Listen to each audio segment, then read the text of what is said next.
Yeah, I'm back outside. You got to keep the strap outside. Bring the Mac outside. Turn it to a pack outside. Tell the op, stop hiding, come back outside. Get a nigga clapped outside like a mummy. Get a nigga wrapped outside. Can't bother me, pardon me. All I know is rob beside hard. What? That's Mr. Gladiator. That's I'll be out shit, y'all. Good morning. 7 a.m. crew. Morning crew. Shout out to the whole chat on the way in. Shout out to the members. Shout out to the mods. I see y'all. First chat of the day says from Stacks 8834. Good morning and happy Friday, y'all. Yes. Happy Friday. I see early members in the building. Cotton 313 is here. Don Bean early with a super chat before the stream even cut on. Says my type of time. Shout out to ARP. Peace to the green team. Salute, homie. I see you. Who else? Gordon is in the building. Our member says, Nikita. I don't know why I went with the last for some reason. Good morning, y'all. Good morning, love. Good to see you. Our member in our mod Jay is here. Says, hold on. Early reminders as well. Join the green team. Subscribe. Cut your notifications on. Drop a like. Drop a comment. All of that. Y'all are here, man. Y'all are here. It's good to see y'all. It's good to see the morning crew. Mr. Jenkins is here. One of our members. Mr. Ferris is here. Good morning. Good morning. Good morning. Good morning. Good morning. I see y'all. Mr. Loyalty. McChilson is here. Mr. Loyalty is here. I know y'all know who this man is, right? Avid supporter of battle rap. Yeah, so we here. Members is in the building. Good to see y'all. Title says Eazy The Block Captain versus everyone. Everyone? Question mark. The after effect of the Cassidy battle. I have a lot of topics that's going to surround that title. Some of the topics, I gave myself some bullet points today because there's a lot on my mind, and I kind of want to make sure that I get this out on today's stream. And of course, we'll do follow-ups where need be. But I'm going to talk about the top drawing battlers. I'm going to talk about outside of the top 5 drawing battlers, period. I'm going to talk about some of this algorithm and some of this hate, whether you believe it's justified or not. Okay, we're going to talk some about that. We're going to do some comparisons with Eazy as well as Eazy versus Cassidy to some other stuff, right? We're going to talk about the battle. Is it still going to happen? We're going to talk about some of the incentives for all of the 3 major parties involved for it to happen or to possibly not happen. We're going to talk about that. We're going to talk about some of the, should I say, alleged beef between Cassidy and Eazy. We're going to talk about that. We're going to talk about the effect, like I put in the title, the fallout, the aftermath of this this whole promo run, as well as the one round that we saw. All right, we're going to talk about that. We're going to talk about who needs the battle to happen the most, as far as what's the remaining piece of it. We're going to talk about who won the war. All right, so that's why I said I had to jot down some bullets. As you see, I got a lot to put into the title, a lot of chapters to it, many chapters to it. And people, what I want to try to do going forward for the live streams, you guys know that we got a lot of clips on the channel. We're about to get started, but for the live streams, what I want to try to do for you guys is I want to get a little bit more consistent with the chapters. I stopped doing it for a little bit. I think an easy way for me to do it is just try to move the chapters into 2 pieces. Max 3, which is you'll see a chapter in the video once the live is done, and I'll go and update the description. In the descriptions, what you will see is the first chapter, it'll say sorry it's true news, which will be, for example, all the stuff we're going over this morning as we warm up. We got some Jeezy, we got some Queso Pops, we got some Game, we got some LeBron, we got some 50 and Diddy, we got some lawsuit stuff, we got Max B. As you can see, guys, we got a bunch. We got some Tupac. We got Andy here, and then we're going to get into the title. So I think in the description, what you guys will see is sorry it's true news, and then you'll see the title, the main after. So if anybody comes on later and wants to replay, whatever, make it a little bit easier. But I swear to God, I don't have enough time after these streams is done to chapter every single topic. So shout out to 2 Clean Johns in the building with the new default picture. I still say this is crazy. Pretty Rasta is here. Good to see you, love. Shout out to once again all the members that's been on the way in, and shout out to the entire chat. Y'all ready to start walking? Y'all ready to start working? Because we got a bunch. I don't even like 4 to 5 minute intros no more. I like to get to the shit, but I had to let y'all know what's going on and also some updates. All right, let's go. Up first, let's warm up. Let's warm up. Let's warm up. Here goes the warm up. We got to stay current with our news cycle, right? The warm up is going to be Jeezy. Let's see what Jeezy's talking about. Let me put him on the bigger screen for y'all. So the caption says Jeezy calls out labels for paying young traumatized rappers millions to rap about killing each other, knowing they could die while labels keep their masters. Okay.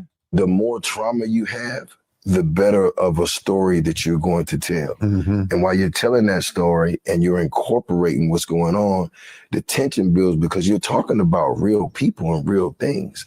And those great stories come with a lot of money. You know what I'm saying? So they're giving these kids with all this trauma, you know, these tens and 20s of millions of dollars for these stories, knowing that at some point all this stuff is going to catch up with them. And they're going to be killed. But that doesn't matter because if I own your masters and your publishing, then that means I get this money for, it's like getting somebody's real estate portfolio for free. You're going to get paid forever. Yeah. And they understand that because that's the business. And they'll set you up in the sense of that is because my uncle used to tell me all the time, I was young, I was like, I'm going to get a Rolls Royce. He's like, well, if you don't get your mind right, you're going to just be a person in a Rolls Royce with you know, a crazy person in a Rolls Royce. Right. Because you still have to work on you. The more trauma you have, the better. That's true. When you speak about, yeah, you got your Rolls Royce, you got the whole hip hop rapper starter kit. You got the Cuban link iced out chain, if it's real. You got the Rolls Royce, as Jeezy said. Uh, I don't know. A lot of y'all would never dare do a real MTV Cribs. No disrespect, but we kind of saw that with 5 Year Foreign. Not saying that he lives in a bad spot, but he had a little small apartment, right? He's got plaques on the wall and all that. I'm pretty sure he's gonna pull up in the rented Ferraris and got all the chains on whatever. But the Cribs is another story. We don't always see that, right? You don't always see the Cribs. There's a reason why. But the rapper starter kit, yeah, you're gonna have all that stuff. I get it, you know. And here's an example of somebody that is just like, are you built for it? Are you really built for it? We're watching it unravel in front of us, to me, in my opinion, with Finesse 2 Times. Look at these recent streams that he's doing. Every time he's on there, he's arguing, he's screaming, he's putting out just toxic energy, bad energy. They asked him the other day on his stream, are you on coke? And his response to it was, coke? I don't need no powder. I told you I'm on Percocets right now, not drinking, not smoking, all that. That's all I. Like he looks like he's on a crash right now. Just all the abuse that he's doing to himself and all the drama and in and out of jail every second, standing up on cars, ready to fight promoters and whatnot. Alleged, you know what I'm saying? Like we watching it play out. So back on to Jeezy's topic, you know, as far as you wanting these things and how to achieve them, and then what it comes with. These record industries, these owners, these distribution companies, these labels, this is not a new story. You know what I'm saying? I'm going to get to the piece of people that would call Jeezy a hypocrite here. But before I go to that, is he lying? No, this is absolutely the truth. You know, he even left out the piece where people say these labels, they go out of their way to take out a life insurance policy on these artists. The street gangster ones that they could sell are really, really active and have these wild stories around them that attract us, that we get to watch from the safety of our cribs and watch these people crash out, talking about like, yeah, when I catch him, I'm going to shoot him. I'm going to do this. I'm going to do that. Right? They just take out insurance policies on them. Jeezy points out the other side of it, the business side of it. It's like owning somebody's real estate portfolio because you own all their masters, you own all this other back end stuff related to the brand and the music, and then you go the fucking when King Von passes or when these people pass, what happens to their music on the streams and on the charts? Right? Now you want to hope that an estate or family or some of these people get some of the money, but we don't always see that story turn out that way. Hell, isn't that some of the beef between Big Pun's wife and Fat Joe all these years? Where's the money going? Somebody passed away. What happened to this? I don't know who's right, who's wrong. I'm just saying we know the stories, the horror stories behind what happens to your estate, your money, your rights, your publishing, your masters. Once somebody passes away, everybody starts fighting and riffing over the shit. Okay, so there's no lies detected in Jeezy's point right here. Now, when people hear this and they say, "Yo, Jeezy, you was a whole hypocrite," right? I'm gonna tell you why they would call him that. Remember who you are, Jeezy? You are the snowman. You had the snowman T-shirts going into schools. Kids were getting suspended for showing up to school with the snowman T-shirts because it represented a coke dealer.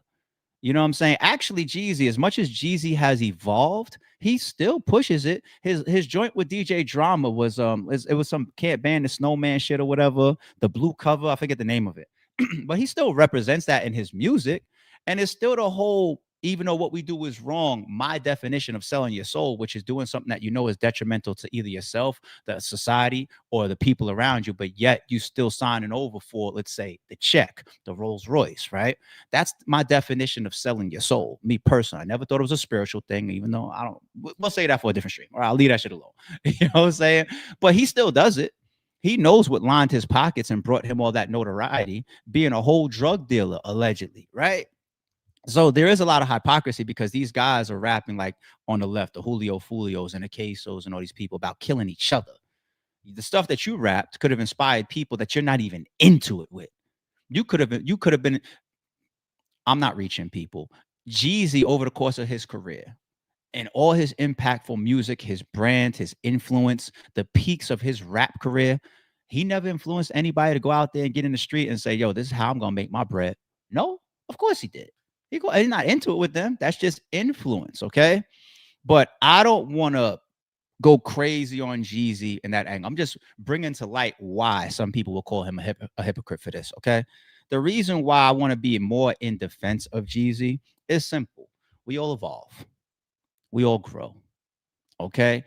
What you're supposed to do as an OG, what you're supposed to do as an elder, what you're supposed to do once you get a little bit older is not only change some of your thought patterns and mature in many areas and continue to evolve and learn until the day you die. That's the goal, right? But you're supposed to give back. So an influential person like this, like Jeezy, at his age right now and his experience, speaking this out into the public for the youngins to hear, if he could have for every one person that decided this is how I'm gonna make my living because I just listened to Trap or Die, if he could have one person to hear this message right here and say, you know what, let me pay attention to these fucking record labels that's gonna actually endorse me getting out there and getting killed so that they can make $1 off of me, then you've done your job, Jeezy. That's the cycle of it. If you don't give back in some form, then you still have your soul sold. Boy, I don't want to get too deep into that though. All right. That was a very interesting topic for me. I know I breezed through that real quick, but hopefully y'all caught on to that take. I think there's some strong jewels there from both Jeezy as well as what we just covered. Speaking of Julio Fulio and those record label situations and those drill rappers. Yeah, Queso's pops did a Vlad interview. I saw clips on the Vlad Instagram already. I got to go to the channel later on to see if like any pieces of the actual interview have been released. Probably at this point. Let's stop being shocked. We had a Vlad topic the other day, people. Let's not be shocked. Vlad will interview Osama bin Laden, so he has no bounds. Okay, like let's just understand what the platform is. You know what I mean? And if you're entertained, entertain. If you're not, don't click it or don't support it, whatever the case may be. This guy, though, nobody can convince me that he has $5,000 to his savings account. Okay, I don't believe that, and that's another catch for Vlad. He's gonna offer you fucking guys a bag, and you guys are further incriminating yourself or putting yourself in danger. Queso's pops goes up to Vlad, and already I saw allegedly Queso's brother react, saying, "You wasn't there, you wasn't this, you wasn't that." Now remember, during the sentencing for Queso's pops, the judge said pretty much, I know you got a target on your back, but you can't legally own guns because you're a felon. So I'm sorry, good luck out there. That's pretty much what the judge said, right? I was like, shit. I mean, at least she's being honest. What did he tell the judge? I'm leaving Jacksonville. I'm getting up out of here. Now, of course, he's talking his shit. But now he comes out, he's got his shiesty on, he goes and does his $3,000 Vlad interview, and this is how he's talking. They say I better leave Jacksonville if I want to. See, I'm Muslim. We understand the only way to meet God is through the graveyard.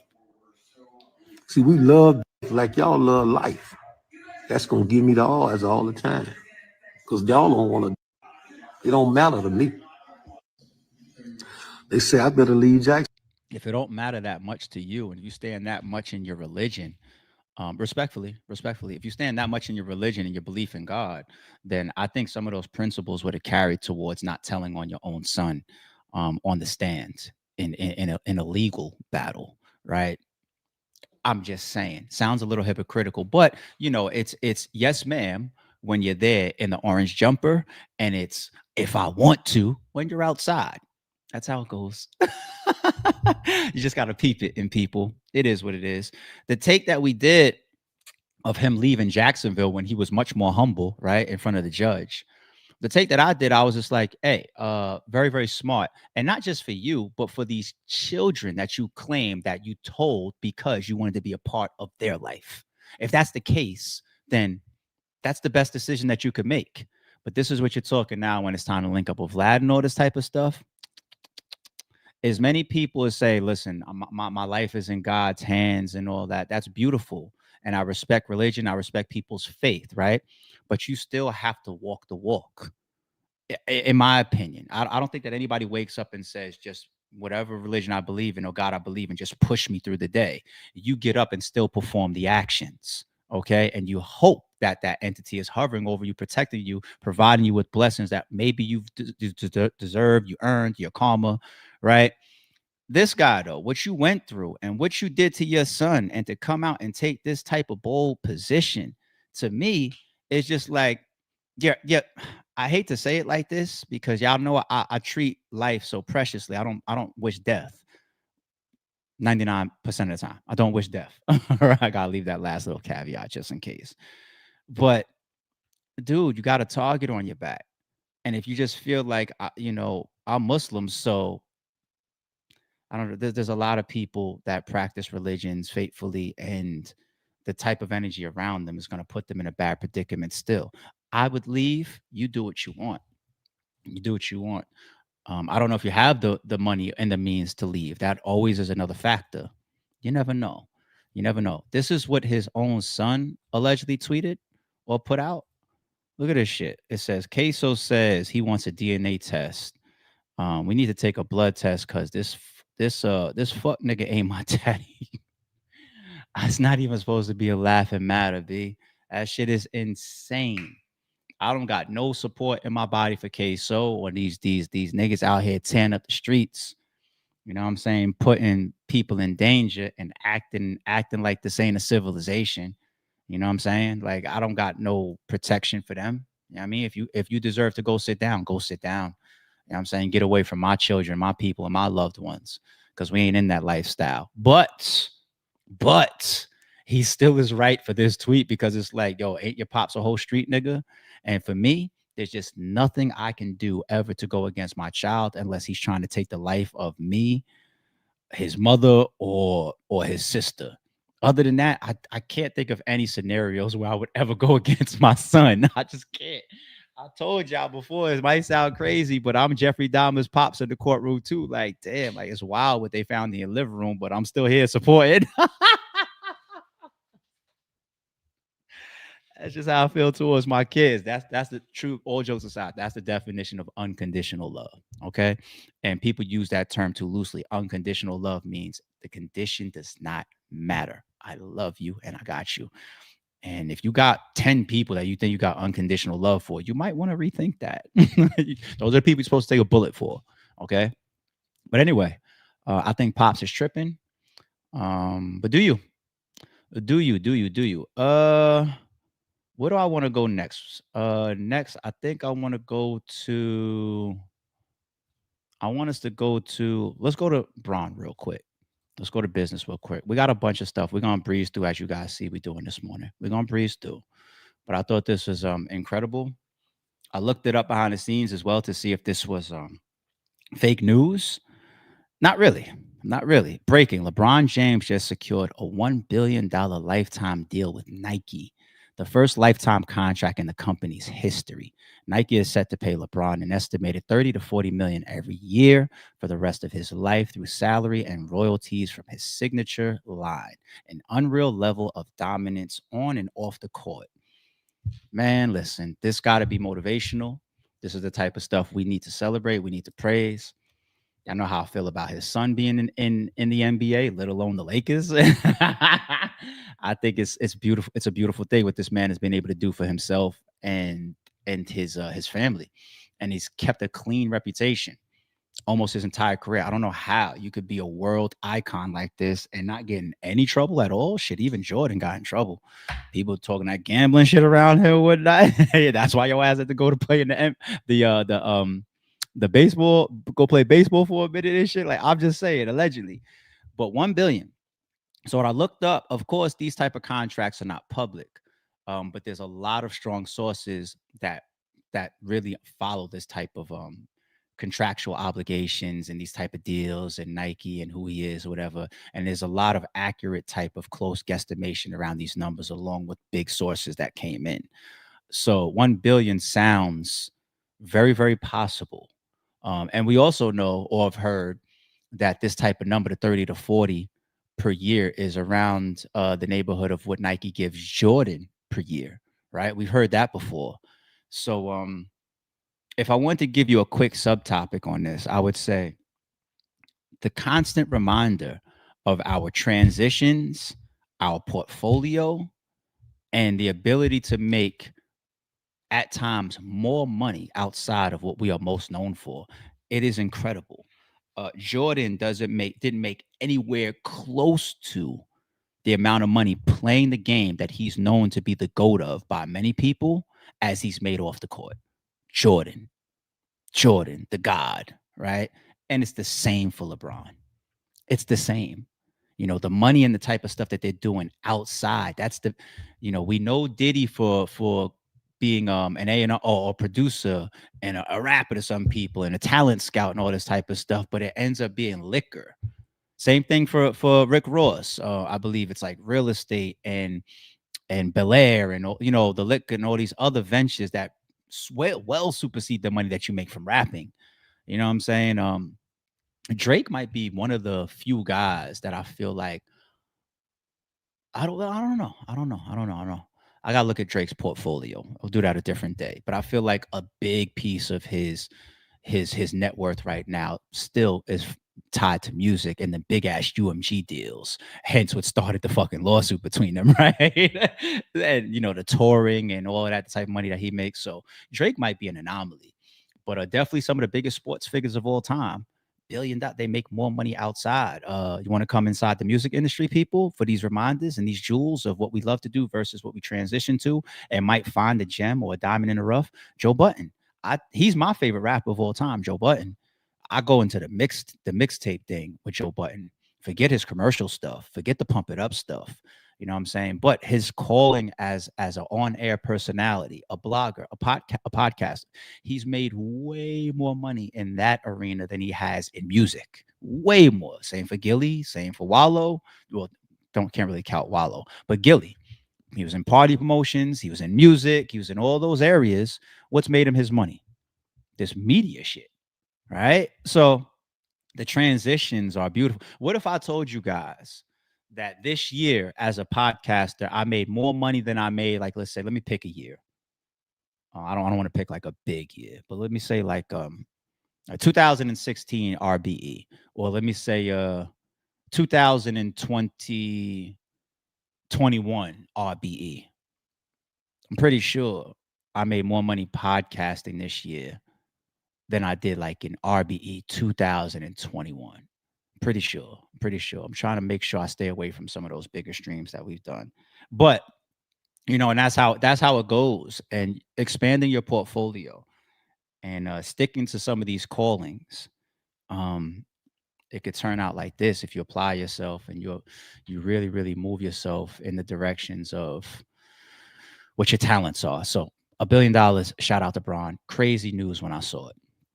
All right, let's get a little bit more into controversy. We're warmed up at this point right now, right? Everybody's warmed up. Good morning. 25 minutes in. Everybody's warmed up, right? All right, we warmed up. Little controversy. Let's go into 50 and Diddy. 50 Cent responds to people who call him petty for his Netflix documentary and speaks on if he believes Diddy can make a comeback after his release from prison. Characterize it as a hit piece in the very beginning is because they didn't get a chance to watch it, you know, when they were saying that. And then after they see it, you see everyone's changed their mind and it becomes the #1 dog. But also someone calling it a hit piece was a statement from Diddy's team. So, I mean, what's your response to Diddy's team? Of course, they're going to probably have an opinion. And then What's your opinion on people that just say that you're petty? Are you petty? I accept that. I'll take that. I'll wear that. I'm fine. You know, like I have antics that I've become comfortable with on social media because of the usage of social media. That's just that. You know what I mean? Like, but when they look at, they'll say me deciding to go on ABC is petty. The morning show is the biggest show. Yeah. These people, they came from. It's a great opportunity to be on that actual platform, and then, but they looked at it further and said it's airing in prison, so this would be why I would like to do that. And it didn't come across as a reason not to. Of course, I was aware that it would be airing. What do you think about like a possibility of him having some sort of comeback when he gets out of prison? Do you think that's a possibility? I'm not a comeback like in music. Yeah, just I mean, or are people gonna just be over this? Well, I don't think he'll have a comeback with people aware that he's behind it. I do think that his passion for music may allow him to go back to make music because he knows that's what he knows, right? And you can do it, and again, without meeting the record company. Like the artists are meeting the audience before they meet the record company now. So you could do those things and develop things of value. And when the company is interested, you end up making a deal, but they don't know that they did the deal with, the public doesn't know that they did the deal with him. You see what I'm saying? So he would be able to do that, but I don't see him like publicly people supporting him. They did characterize it as a hit piece in the very beginning. That last piece though, to start there, like that makes sense, but that's not Diddy. You know, that puts you in the seat of an investor. That's like what we brought up the other day. What was it, George Clooney? When I went and grabbed a bottle from my bar, and I was just like, I didn't know that this was his shit. He made all this money from this liquor right here. You know, that tequila brand. This is his, right? So you could have a business and you don't never put your face to it. You can have a sponsorship or an endorsement or an investment into something and it takes off, of course, and your face is never to it.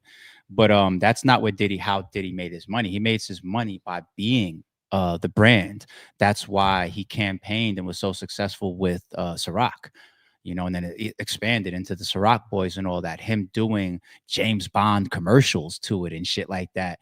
The Netflix series even showed something that I thought was very, very smart with Diddy. Back in the day, we used to always criticize him based on like what Suge Knight said at the BET Awards, right? All in the videos, all in a come to Death Row Records. But the Netflix series put another perspective to that, saying that what Diddy did by always being in front, being on the songs, being in the videos, being on the shows, he paid himself a salary from that shit. And it's just like, oh, damn. Yeah. I mean, he's the one that became a billionaire, not me. I need to listen a little bit more. You know what I'm saying? Like, very, very smart move if you go peep how they broke that down in a Netflix series that's supposed to be tearing them down. But that was a very smart thing that they depicted. I'm just like, damn, we criticized him for that. And he made millions doing it. You know what I'm saying? And he just took the bullets. Y'all call me and say what y'all want. Okay, Suge, it's all good. You know what I'm saying? I'm gonna make more money than you though, you know? But that to me is where Diddy has always made a lot of his money, music wise, in the front wise, endorsement wise, liquor wise. So I don't 50's just throwing that one out there if you ask me. As far as him doing music, nobody checks for him musically anyway. You know, so you're gonna put something out, people are gonna listen for controversy and everything. But does anybody care about a Diddy album, especially after he comes out? Like, no. Nobody gives a fuck about that. Like, people's gonna have to develop a position for Diddy. Like, you know, they tried to get you and take you down as a billionaire black mogul, and you know you were just in there for some freaky shit and some prostitution. That's it. And he needs that fan base to be strong to allow him to do public tying stuff.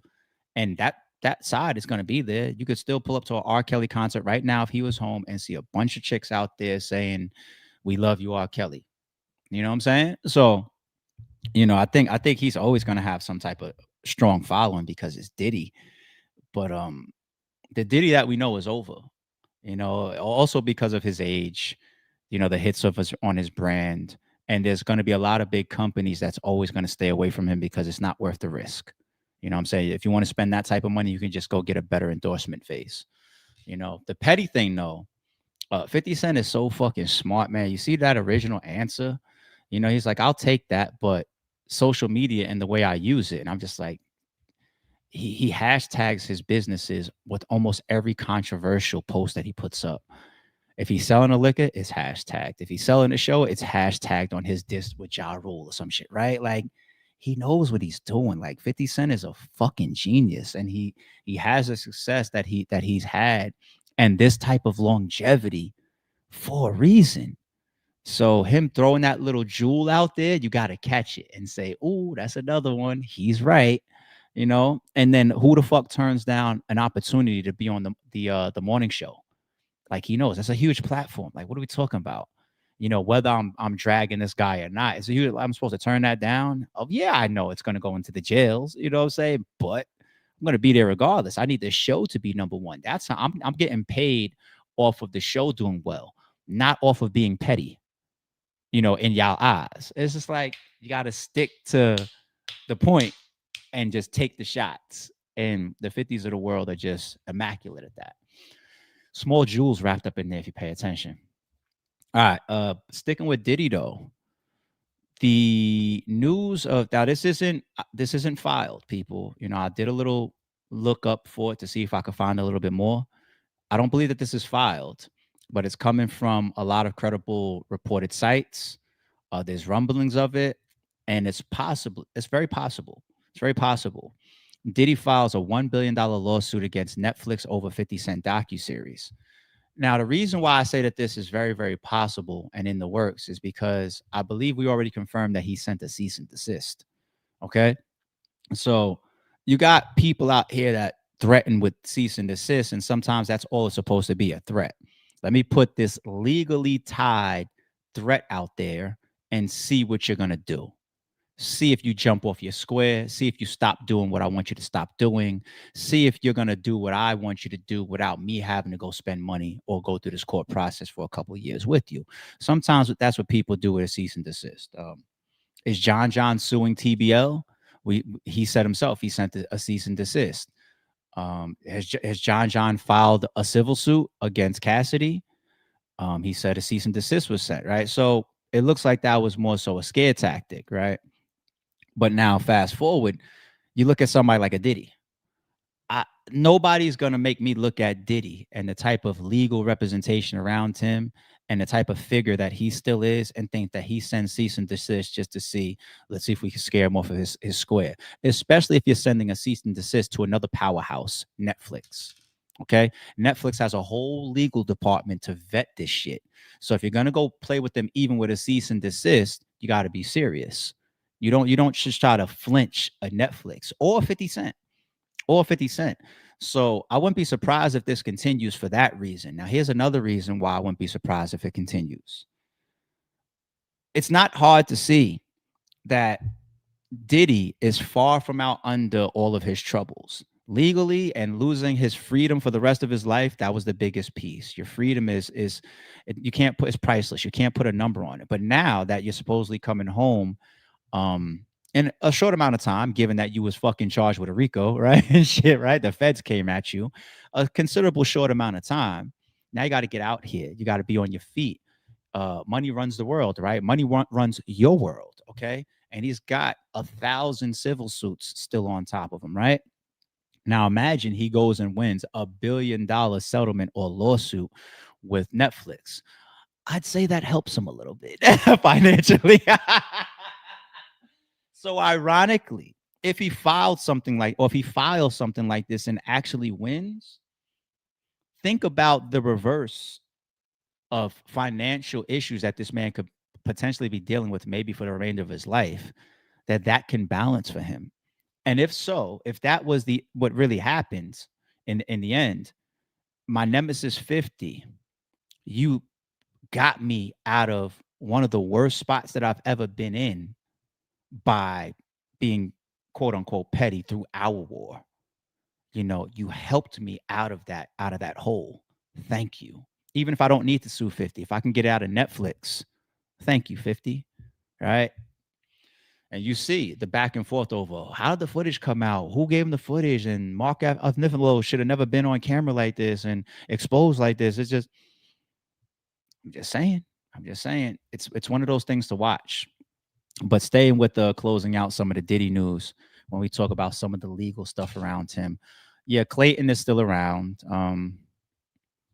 I could almost guess how already forecast how you guys are going to feel about this one. Clayton Howard, the man suing Cassidy for sex trafficking, has now filed a motion in Diddy's federal criminal case, asking the judge to recognize him formally as a victim entitled to the rights and restitution available to all other victims. When you hear the details in the motion, it's going to blow your mind. Let me tell you and catch you up on the part that we already know. Clayton claimed she found him on Backpage. She convinced him to go to these hotels, these freak-offs. Diddy was in the room. They had sex. Clayton says he got an STD. Cassie was helping recruit him and the other male escorts, that she enjoyed the encounters. Here's the twist. He claims that when he told the prosecutors all of that, they were not trying to hear it. And he was pressured by his lawyer, Tyrone Blackburn. Tyrone Blackburn is making an appearance in this motion. He's saying in his motion, I met with the federal prosecutors with my lawyer, Tyrone Blackburn. I gave them all the evidence that I possibly could find and have. Clayton says the government, in their sentencing memorandum to the judge, told the judge that Clayton was one of Diddy's victims transported for sex, and that they used Clayton as part of the math to push Diddy's guidelines range up for sentencing. But when it was time for victim rights, notice of sentencing, a chance to speak at the sentencing, information about restitution, Clayton says he got nothing. No call, no email, no victim impact statement. Clayton's account begs the question, had he testified at sentencing, what would he have said? Likely he would have said, I was a victim of both Ventura and Combs. Ventura enjoyed it. Ventura lured me. That would have really changed sentencing, in my opinion. Also been a witness at the trial. According to Clayton, way before this trial ever started, he asked his lawyer, Tyrone Blackburn, to file a lawsuit against Combs and Ventura. But Blackburn, pressured by prosecutors, then pressured him to not file. According to Clayton, Blackburn sat on it after being told that suing might confuse things and hurt Cassie's credibility in front of the jury's eyes. After the criminal case, Clayton has been emailing and calling the U.S. Attorney's Office saying, hey, you called me a victim when it helped you at sentencing. Where are my victim rights now? He's asking for three big things from the judge. One, he wants official recognition that he's a crime victim in this case. Two, he wants help and documentation so he can apply to the DOJ's Backpage remission program, money set aside for people trafficked through sites like Backpage. If you call me a victim to put this man away, you don't get to pretend I don't exist when it's my turn to be heard. Some of the emails from the prosecutors show that they are telling him, hey, look, you want Backpage restitution? Here it is. But that being said, whatever you think about Diddy, Cassie, sex work, Clayton's filings raise one big question, which is, was he fairly treated for his claims, both to Blackburn and to the government, that I was a victim? Was it fair to not call him to the stand as a witness? Was it fair to not call him to the stand at sentencing to give a victim impact statement? And what would have happened if that man took the stand either at sentencing or during the trial and said, she enjoyed it, I'm suing her for sex trafficking? Clayton Howard, the man. I ain't gonna lie. So Clayton has always annoyed the shit out of me. I don't like the guy, but that doesn't matter right now, okay? And peep this. What's so funny is one of these top comments here says he was a paid actor. He took out advertisement and ad in a newspaper for sex. He was a willing paid participant. He needs to stop. Get a job. That's what it said. That's one of the top comments it did. That's what that shit says. Now, we do remember as we leading up to the Diddy trial, some of that talk of his lawyer telling him, we're not going to sue Cassie right now or go after Cassie right now or you know, do anything that could make her look worse than what the government is touting her as, which is the star witness in this Diddy case, right? At the moment that she becomes a victim and she was taken advantage of and she was groomed and she was beat on and she was assaulted and she was all these things and she was turned out by Diddy, then we get Diddy. You know, if she's the whole like, nah, like she was more on it than Diddy and I want to sue her and she did that, she burnt me, she gave me an allegedly, right? We heard all this stuff, right? Then that taints things a little bit. So we did hear that leading in. Here's my separation, people. There's just two sides to being a victim here as it pertains to how I look at Clayton, okay? You got the side of looking at him like, you are a victim legally, yeah. Yeah, what do you want me to do? You know what I'm saying? Especially if in the actual court paperwork he was called a victim and he wasn't called to the stand, you know, for certain tactical reasons, and you used him in the sentencing, but you didn't allow him to proceed early on with his civil suits, etc. And he was hushed and silenced. That should be between him and his lawyer as well. Can he sue his lawyer? But anyway, so legally, yes, right? But in the real world, which is how a lot of people are always going to get judged, rightfully so. You see the comment in here that we just read. Like, dude, and this is what is always so conflicting, where we look at y'all as bag chasers, clout chasers. You know what I'm saying? Civil suit is my primary job ass niggas. You know what I'm saying? That's why we look at y'all, because it's like you weren't a willing participant. Cassie and Diddy put a gun to your head. You didn't take that money at the time, and then he come out and say some shit. I'll say allegedly, like he was mad that Cassie aborted the child, and he got Cassie pregnant or some shit that he believed. I'll still say allegedly. But like this fucking guy, so outside of legal process, nobody wants to look at you like a victim. Nobody's ever going to look at you like a victim. You guys want me to make this more sensitive real quick before we get out of this Diddy segment and the Clayton piece? I'll make it more sensitive for you guys. Look how society even looks at female artists. But that's it for a second.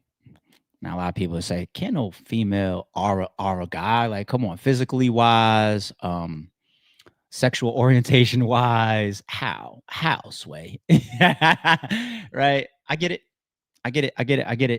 But there's a lot of women sitting in jail right now for R, especially related to dealing with an illegal aged boy, right? These guys are in society. How many of them are treated like fucking heroes? All right. Like, let's say you got the 17-year-old high school student, and he's taking down the badass, voluptuous teacher. He's getting patted on the back. Stop. Don't lie to me. Don't lie to me, fellas. He's getting patted on the fucking back. That is society. I'm not saying it's right. I'm not saying it's wrong. We can say that for a different day, different conversation. But you pulling up to fuck on Cassie for a check on your own will and then leaving, the fuck you want me to do here? And so a lot of people have problems with Cassie as a consensual adult. So what the fuck you think y'all look at this fucking male escort for as far as consent? Man, get the fuck on. Get the fuck on, man. You need a check, man. Just call Vlad. Matter of fact, you already did. Vlad called you, or whichever direction. Get the fuck on. I'll go open up another back page or some shit and get your ass another check. Get the fuck on, man. All right, Max B.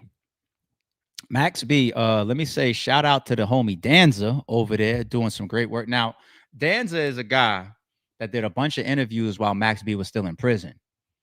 Okay.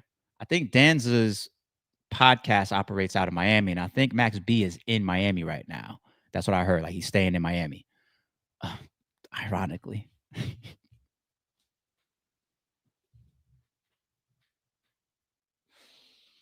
You guys can see I do this live.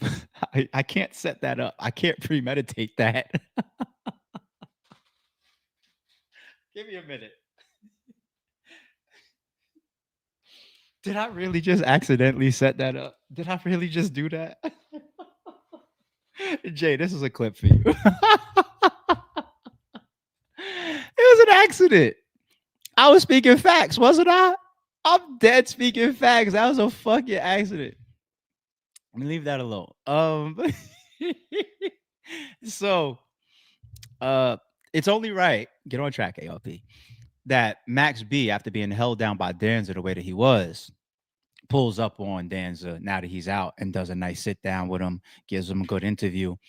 Danza definitely protects or sticks up for Max B because Danza believes in him. You've seen him pull up in our stream like a week ago, and Dan's like, "Yo, ARP, check out this piece of the paperwork." I'm like, "Let me look at it." Oh yeah, that does look like a typo, Dan. So you're right. So he's on the scene. He's paying attention to the stuff that's going on with Max B. I respect it. You know what I'm saying? If they're homies, they're homies. That's what's up. I mean, hold your peoples down. But Max is talking about people on the podcast. What is it? The Let's Rap, the Jim Jones, Dave East, Mano, and Fab. He's addressing Dave East in this particular clip. The East, right? That's bro, right? Do we even know what my music there for, bro? If I wasn't out, bro probably wouldn't be giving y'all what he giving y'all. So why would he take heat? Cause he showed up to my event. Why would you not even show up to the event? I'm not giving you nothing but positive energy. You getting family. You see love. You see me. Like what you going for? What you think you going for? I'm not going nothing. I'm not going for nothing but positivity. Dave East is bruh. That nigga grew up off my shit. I left 18 years ago. When I left, these niggas was 12, 13. Yeah, it's wild. You feel knew me? him prior. Wild to think about. I didn't know East. Yeah. I didn't know no motherfucking body. These niggas was 12, 13 when I left. Imagine that. Who you was listening to when you was 12, 13? I'm talking about your artists, the niggas that was like, yeah, this my shit. Yeah, for me, it was like the Jade and Nas, you know what I mean? So imagine growing up years later, 20 years later, you get to intertwine with them niggas on a whole nother level. Yeah. All you gonna be doing trying to show them niggas how much they shit impacted your life. Look what you did for me, bro. I'm getting money. Look, big homie. Homage. It's love. So for a nigga like him to take heat, cause he wanna come pull up on his brother, some dick sucking shit, but we gonna keep it there. He's got another clip that I saw him speaking on Mano, and the way he addressed that was pretty sturdy as well. Wasn't confrontational, wasn't negative. You know, he addressed it pretty well. So I'm gonna head over to Dan's page probably sometime today and try to watch the full interview. So once again, shout out to Danza. But I'm gonna tell you the win for Max B. If he just stays this course of positivity, it'll be very hard to watch people just like try to tear him down or hate on him. He will be defended. There will be a protective. He already got like a little armor to him as far as like people that just are beloved for Max B, beloved in Max B's whole makeup of him coming home and like, man, you served your time and you was the wave when you went in. We missed you. He already got some armor on, right? But if he keeps getting in front of these cameras and saying, yo, as far as that situation when I was on stage with Flex, man, I apologize if I offended anybody. I didn't want to do that. I don't want to offend anybody. It's just some old song that came on. Oh, as far as Dave East, man, that's the little homie, man. I come back home. We supposed to link, man. So love. As far as Mano, look, man, me and Mano, him and my brother used to run around. Everybody was good, man. Me and him ain't supposed. I know everybody on that podcast. Me and Fab is good. Me and Jim used to be good. If he just keeps talking like that, and then provided, of course, you put out the good music and the good content to go with it, he can't lose. This Pooh Sims guy that's talking from prison or whatnot, he just won't be able to tear Max down. He won't, because everybody will root for Max. He's got that charismatic, entertaining personality that seems to be fun to listen to. He's a guy that's going to make you laugh. He's a guy that's going to keep it interesting. He's a guy that hopefully is going to continue to put out good music. That's all a win. You know what I'm saying? That's all a win. And then you show this humility side of like, man, I just spent almost 18 of my years of my life in prison. Man, if he could hate my guts, I don't care, man. Man, shout out to Jim. Salute to you, your whole family, man. I wish you nothing but the best. He can't lose like that. I'm just saying, I'm not his PR, but that take right there, somebody tell that to, I'm telling you, put that take in front of Max.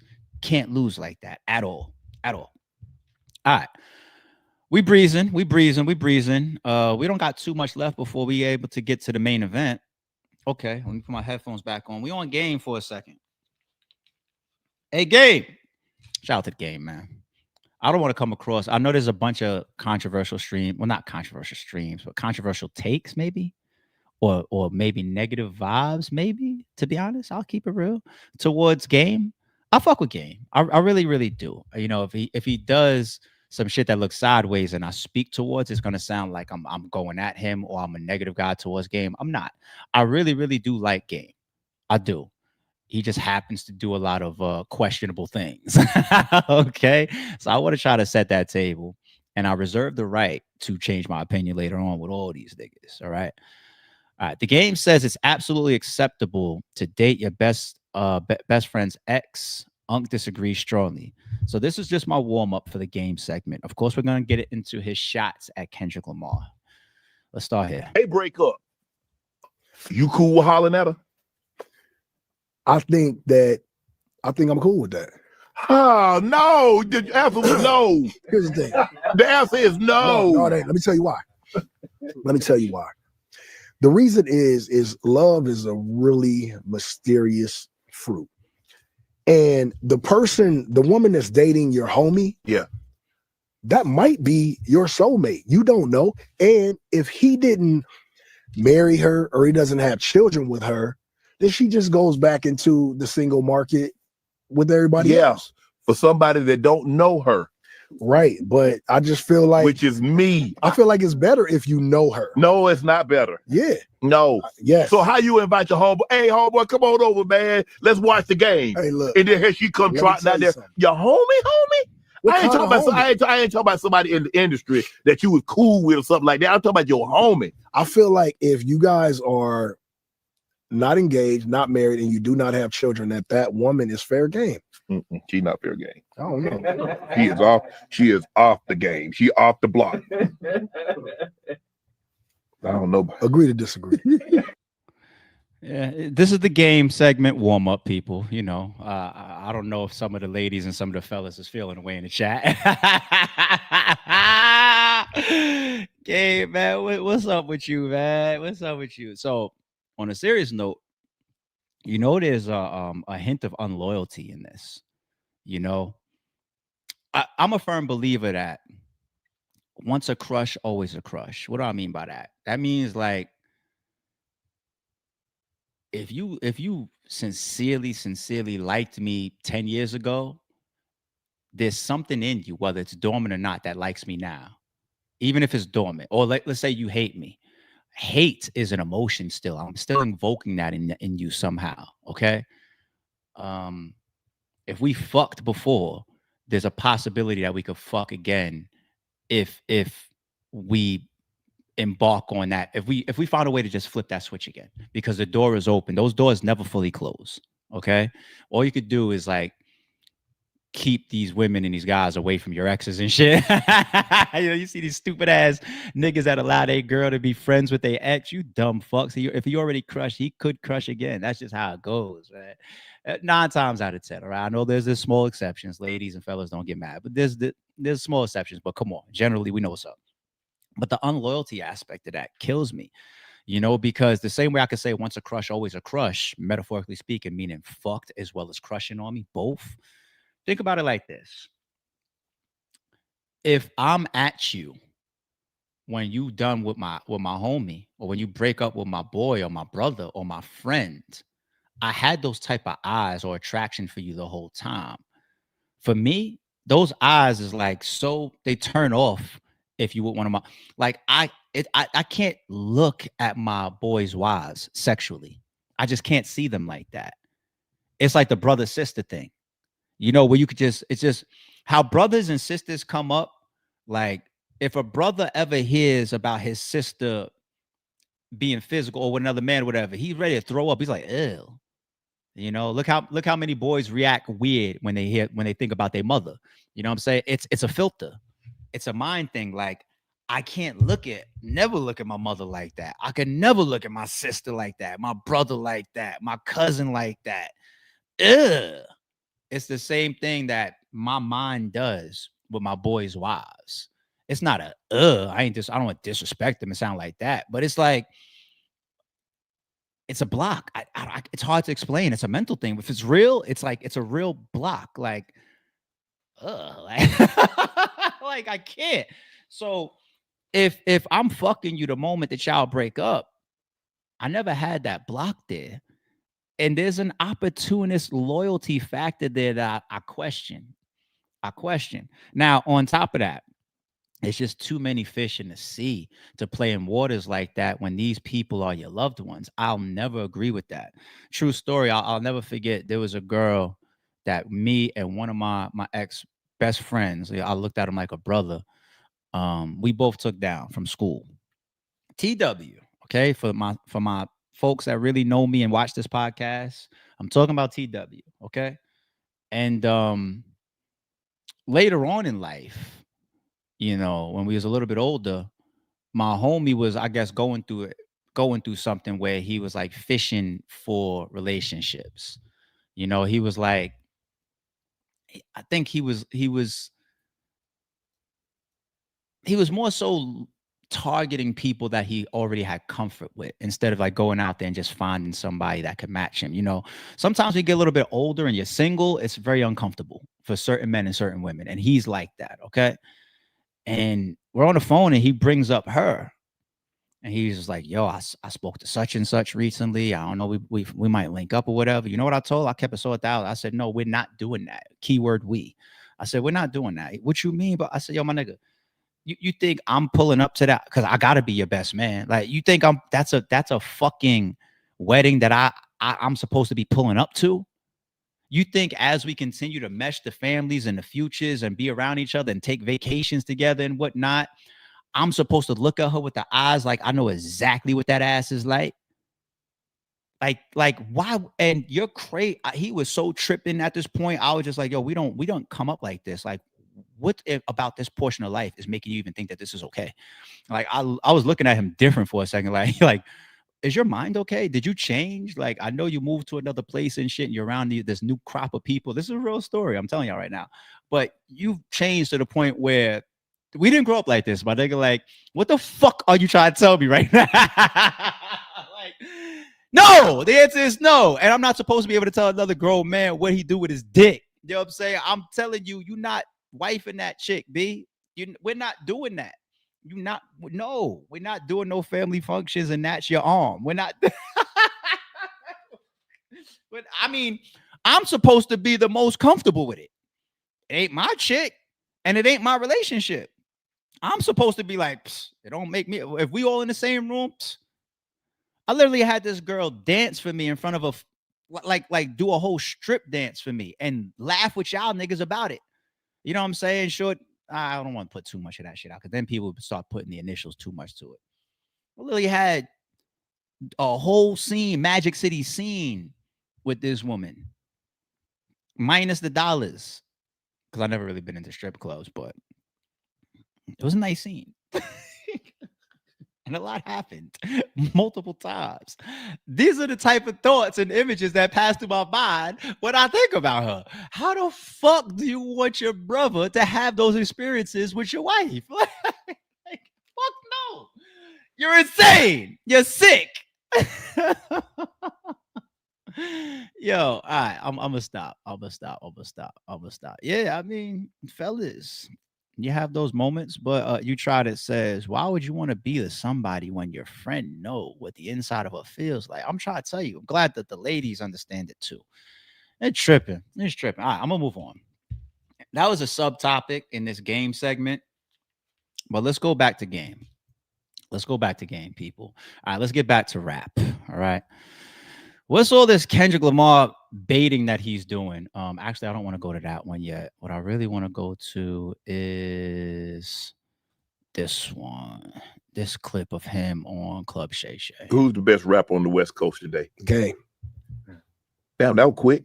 Yeah, it ain't. That's it.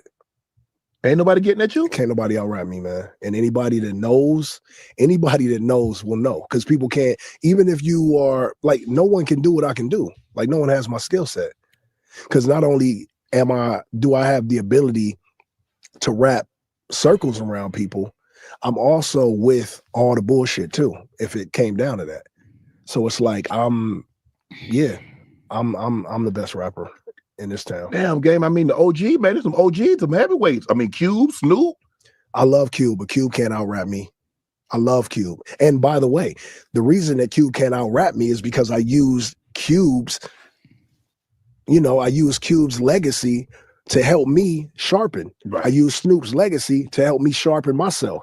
I use Dr. Dre, NWA. So it's like those guys came before me. You know what I'm saying? So it's like Kobe, right? You know Kobe watched Mike growing up. For sure, right? absolutely. But you see the way he walked, you see the way he chew that gum, he got the wristband on his elbow. Now, Mike, in Kobe's prime, Mike couldn't hold Kobe. No.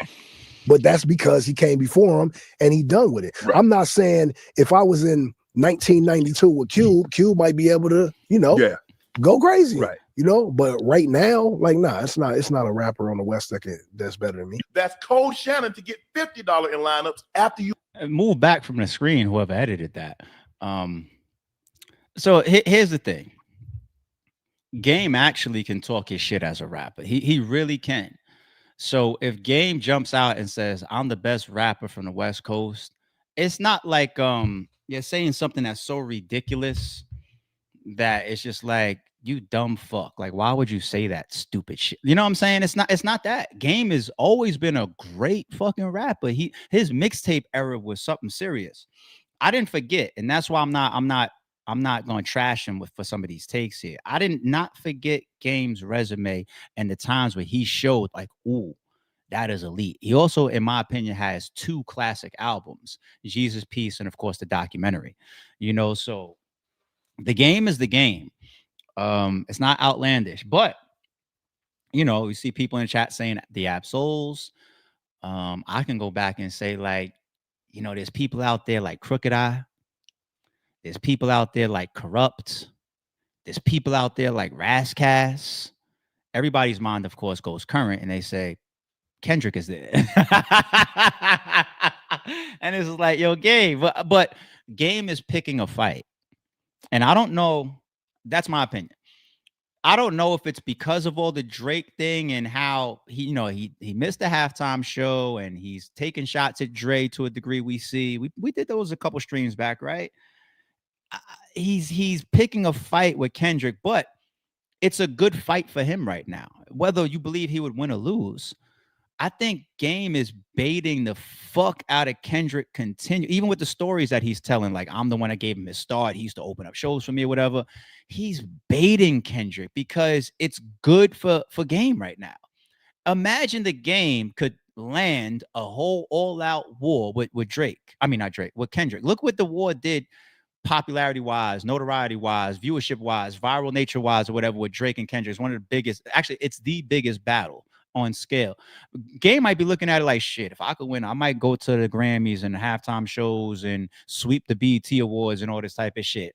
It's huge. And at this point in his career, it would help him. It would be a good thing. But I don't know if Kendrick will ever fall for that bait. I think Kendrick is playing it like, dude, I'm just going to keep not fucking with you and stopping you from all the stuff that you want to be involved in and say, I'm cool, I'm over here. You know what I'm saying? But he's baiting the fuck out of Kendrick. I see this screenshot going around too. This says, he's got a comment up here. Says, fans got a lot to say about who I can out rap, but the nigga y'all defending is quiet. Hashtag EMNT out now, all streaming platforms now. He's baiting the fuck out of Kendrick, B. He wants to smoke. Hopefully he gets what he's looking for so we could all be entertained. I doubt highly that it's going to happen, you know, but it is what it is, man. Game, I hope that you have an album coming out. Real talk, because it almost looks like he's purposefully stirring up a bunch of controversy. Purposefully. Not just, hey, I'm just a lie or some of these random takes or controversial takes or get people talking. I think it's purposeful what he's doing. You better have a fucking album come. There's got to be trying to stir up the interest right now. But as far as people that like, yo, Game, you've been on your lion train lately. Some people think he was in his Fat Joe bag right here. True that Michael Jackson tried to end the beef with you in 50? Yeah, man, that was a weird story. It don't even sound like it's true, man. He's like, you know what I want to tell you? And I was like, what? And he was like, that's how we do. That's how we do magic. It's magical. It's magical. And I was like, yeah, it's a really good song. He was like, no, it's magical. He said, and then you know what you guys did? You followed it up. You came with that how we do. And now it's a whole magic show. You guys are so magical together. He was like, I don't understand why you guys are at odds or beefing. He was like, I got an idea. We should fix the beef on my album. And that's when he lost me. I was just You didn't think he was being truthful? You didn't? No, I just was like, I 50 so much at that time. I just was like, Mike threw me off with that. And I was just like, No. yeah, he lost me in the conversation. So I ended up hanging up. You hung up on Mike? I did. Come on, gang. You can't hang up on Mike. That's the greatest artist ever. Yeah, I know, man. If I could, again, man, 24. Is it?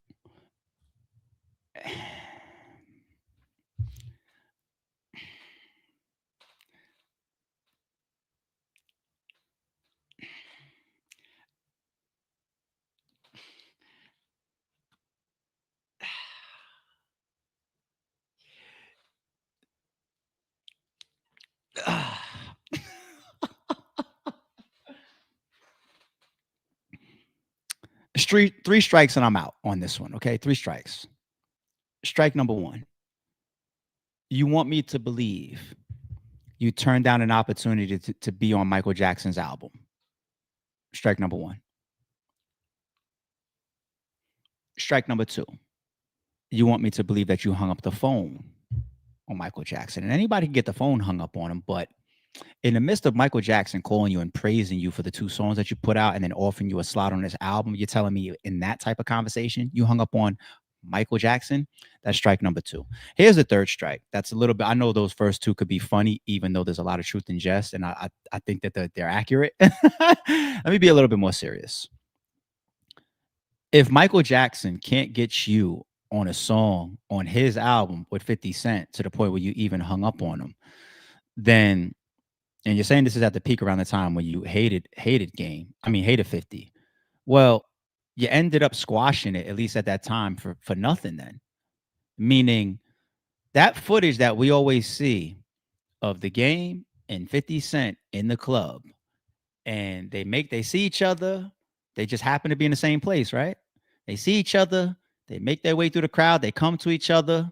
Standing behind 50 Cent is Whack 100. Standing behind the Game, I think they say it's a guy named Monster that be with 50 Cent. So they both had 1-1 behind each other. It's like a 2-on-2 situation. This is how they explained it, both of them. And they shook hands. They leaned in and they started talking. Okay? So let me get this right. You're willing to see your op in person and shake his hand, but when you're on the phone with Michael Jackson, you hang up on him when he's offering you to come get on his album alongside that same op to hopefully squash the beef. Or you didn't even listen any further to the plans or try to say, yo, Mike, you tripping? Or how about we do it like this instead? Or how about I just send you a verse? Or we did like whatever. You hung up. 3 strikes. You out. You out, dude. You out. Just drop an album right now, man, because you're buzzing a little bit, which is a good thing, man. I ain't hating. Shout out to the Game. Okay. All right, we got 2 more very flash ones, and then we go on main event, people. Okay. This one right here. I saw this yesterday on my gram as I'm just scrolling. My first time ever hearing this story. I'll just let y'all hear it for yourself. For anybody that didn't see it. Memories. All my memories is like, I remember when you fell asleep and Omar sleep with his eyes open like this. Yeah. And me, him, and Tupac Shakur was hanging out because y'all did Juice together. Oh my goodness. And Omar sleeping really like this. And what people don't know about Pac is like he was a funny dude. Omar sleeping like that, and Omar and Pac went and took his balls and put them out and put them right near Omar's mouth, so it looked like Omar's like that.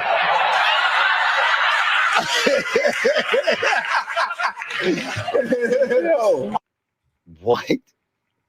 What the fuck? Really sweet memories. I'm gonna tell you why I actually think that the story is true. That's Omar Epps, right? Yeah. So when he gets to the whole Juice part, Omar Epps goes, "Oh, you're gonna tell this story?" Like as if he's like, "Oh, he caught me off guard. We're here on doing a show, and oh, you're gonna go there. You're gonna bring this up." That's number 1. Number 2, at the end of it, he just laughs. Number 3, he adds no correction to the shit.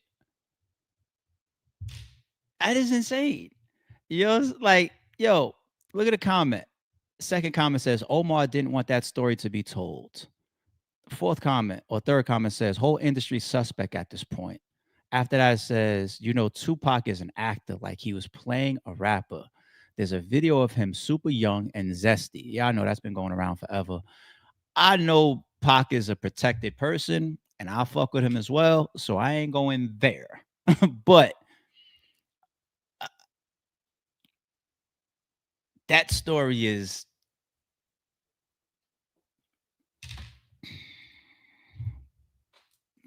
I'm gonna go over here. I'm gonna go over here. I'm gonna go over here. I'm gonna go over here. Last but not least, before the main event. So we got Andy. It's sad sometimes to see. It is. It is. So I saw the viral video going around about him when he was knocked out. He was knocked out. It looks like he allegedly had overdosed. And I'm not gonna play that video here because as it's happening and people's trying to like wake him up and stuff, it looks like he released. You know what I'm saying? Like you see a stream start running on the floor. I'm just like, you know, like I chose to leave the footage alone for the stream. You know what I mean? But he's asked about it shortly after, and this is his response. Andy, how are you doing? You know, since everything happened yesterday. Okay, I have a couple questions for you. What do you mean by everything? What is everything? Since you know the video that came out. What happened? That's what I wanted to ask you. You know, are you okay? Doesn't it look like I'm 100% fine? 110%. Now I know you two were there with him yesterday. You know, are you guys able to tell us anything? Oh, absolutely. Yeah, what can you guys tell us? I mean, we were going out to hang out with Andy. Adam had a whole entire day planned. And he got away. He got away from us for a few minutes. He did something that messed him up, and I had to run into Narcan. But it was a group effort of all of our friends that saved him. There was a guy that was my age and I felt for him. He has kids. Did you know that part? He has kids, and he was depressed. And he was on the sidewalk, and I'm like, I'll sit with you. And then he whipped out, I'm sorry, but crack. And I'm like, you know what? I might need a little bit of that. I wanted to see what he was doing. And also, I don't mind doing a little crack every now and then. Damn. But in this case. Damn. Yeah, my bad. Earlier I was too hot, and now I'm getting too cold. My bad, y'all. All right, so I don't know. Like this ain't like a funny one to me. You know what I mean, it's fucked up. You got people going through what they going through. You know, addicted to drugs. At least he's able to admit it. You know, it's sometimes when you lose yourself, because we've all seen this in people. When you lose yourself in that bottle of liquor, or those drugs, or shit, that woman, that man, some people have these situations where they just lose themselves and they can't save themselves. That's where hopefully you have a good support system. People that are willing to put up with some of your shit for years, try to correct you on some of your shit, try to check you for some of your shit, try to help you and see you through and guide you through, or be there, be comfort for you, give you an ear in some of these moments or some of these things that you're going through. That's really the best you could ask for from loved ones.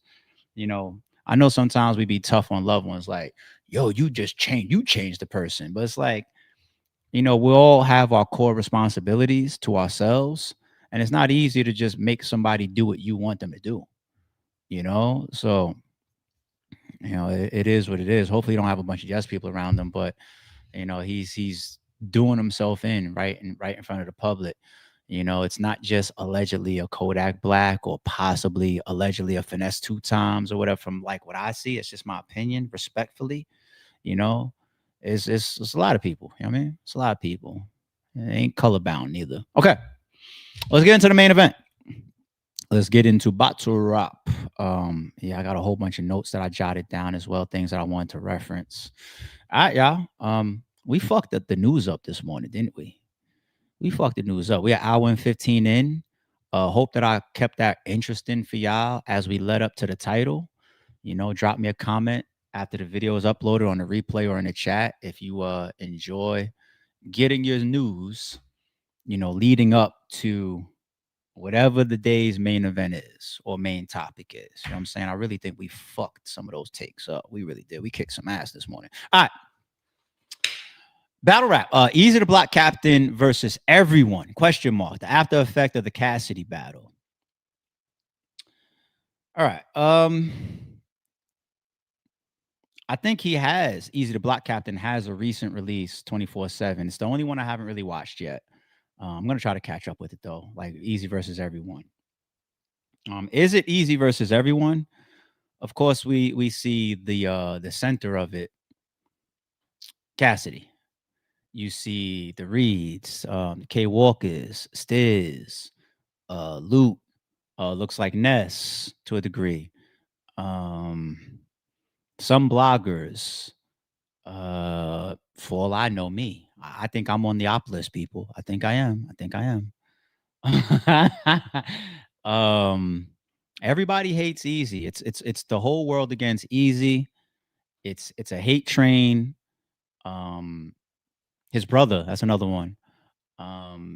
You know, Eazy's hands are clean and everything. He doesn't do anything wrong. None of this self-inflicted. There's no arrogance here. There's no fault here. There's no need for any accountability. It's all everybody else. Okay, the world against Eazy. And sometimes I wonder if that's what Eazy relishes in to a degree. But we'll get to that. You know, we'll get to that. Let me start more general first. Let's go to what I consider the top 5 drawing battle rappers of all time. And after I go through this list real quick, I want you to put in the chat whether you agree or disagree. Then I also want you to tell me whether you feel like one of these people should be swapped out for Eazy. Okay. And by the way, if there's any E-Hive people in the chat, mods, let them rock. I want them to show their behavior. Okay. And by the way, who created that name E-Hive? You know, everybody knows the center of a hive, a bee's nest is a queen. Okay. So I don't even think you should want a E-Hive. You need a different name, and people shouldn't want to be claiming that they're part of an E-Hive, especially if they're men. But anyway, it's a little weird. The top 5 people to me: Cassidy, Hitman.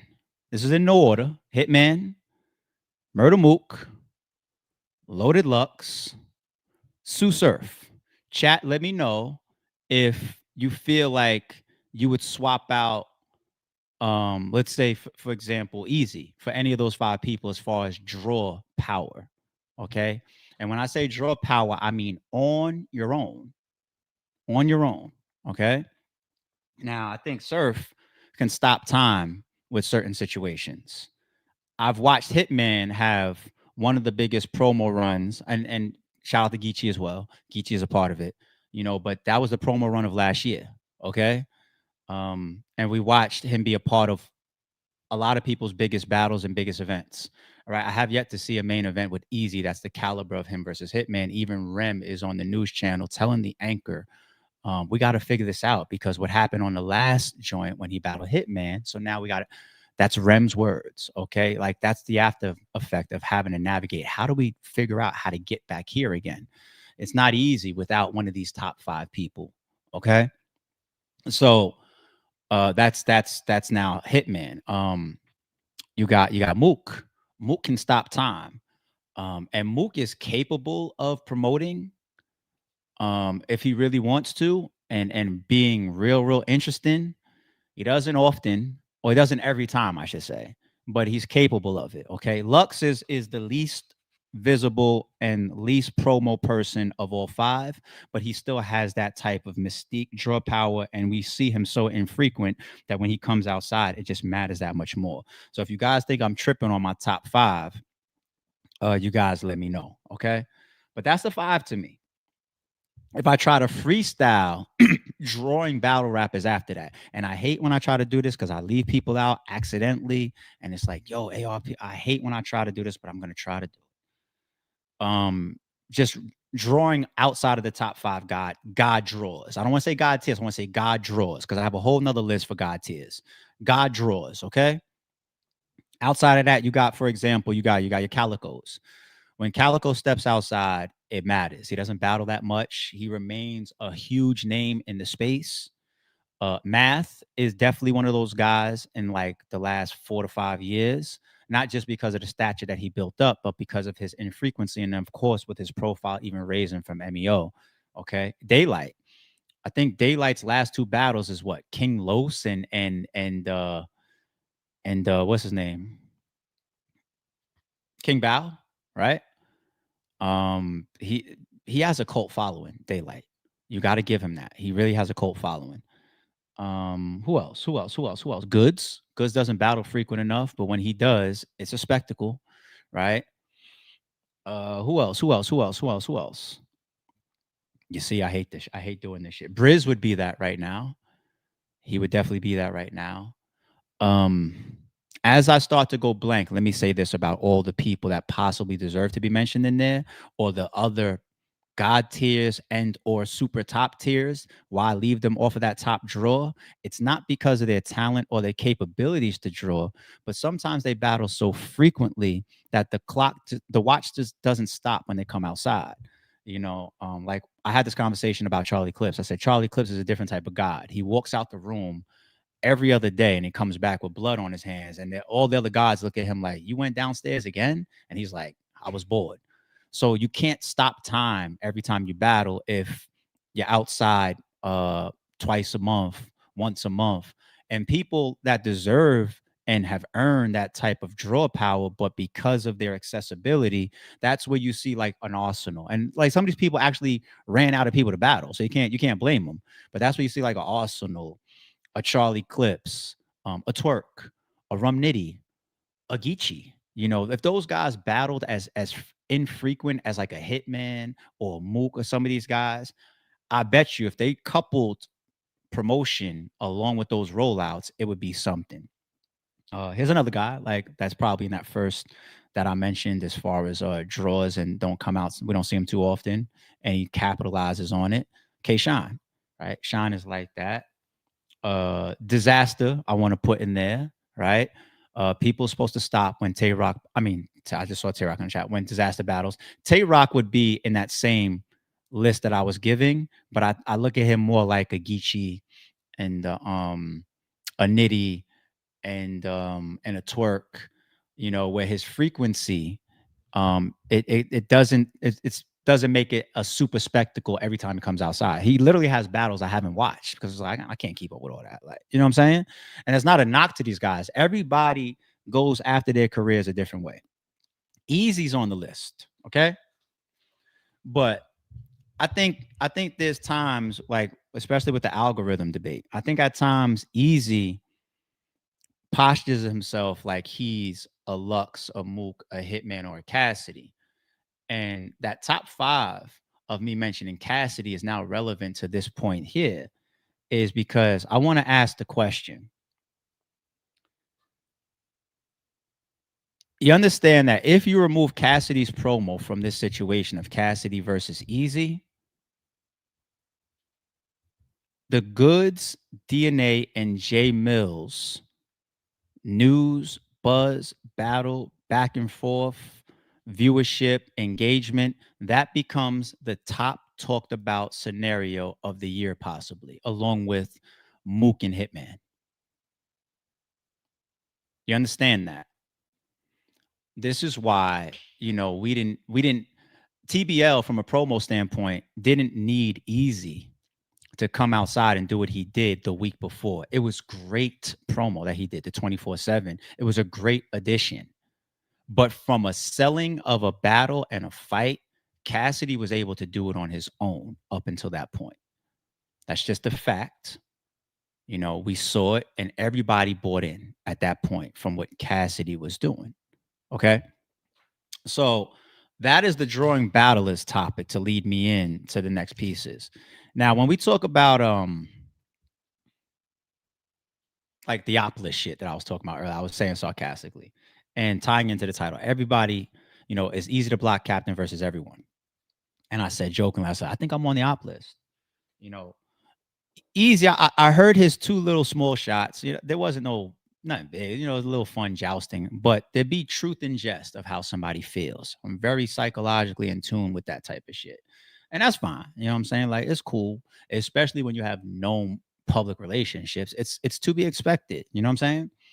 But you know, I saw on his stream when he came outside to talk after the battle stuff. It's all ARP's friends. You know what I'm saying? Hit me in the Cassidy, I got problems with. Well, you inserting me there like that, like you have something on your mind, and that's fine. That's fine. And then again, I believe on Facts interview, you know, he says something again, you know, like ARP is saving these niggas or guiding these niggas or whatever. And Eazy and I have even texted each other, and that is his opinion. Actually, we had a phone call about this like the day before his battle, that I'm guiding or helping Cassidy. You know, I don't take it personal, you know. I would admit that it's okay for me to display a level of bias for people that I fuck with. I told y'all that already. It's actually common sense. Like, if I tell you my brother is not wrong, that's a bias. Like, you know what I'm saying? Like, it's to be like actually ignoring it or acting like the bias doesn't exist. That's fake. Okay. But my thing about you, E, is you don't realize, and if you don't, that's a level of either your lack of being introspective or common sense, or you shutting off wanting to believe it, the bias that some people give you. And that could be a level of arrogance.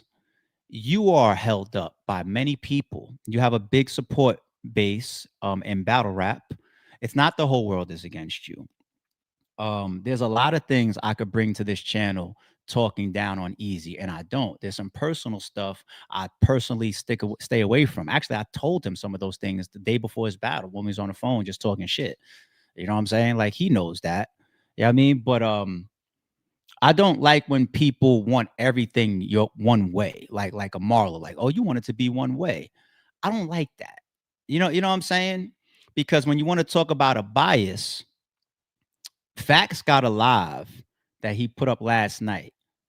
I was listening to some of it as I was setting up my stream this morning. He spends the first 30 minutes of his stream defending his people asking him or challenging him about being biased or not pushing back during his Eazy interview enough.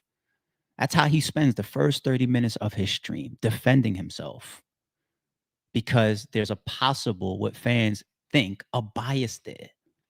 Okay?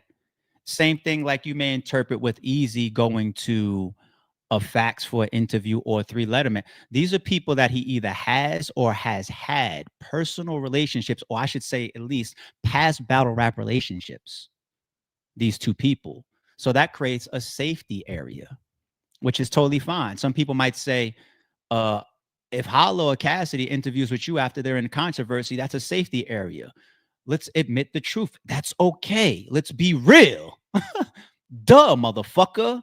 But it's weak to not allow it to be both way. You want it to be one way. That's not solid. That's not solid. The strength of it is really that's not my safety net, but I'm going.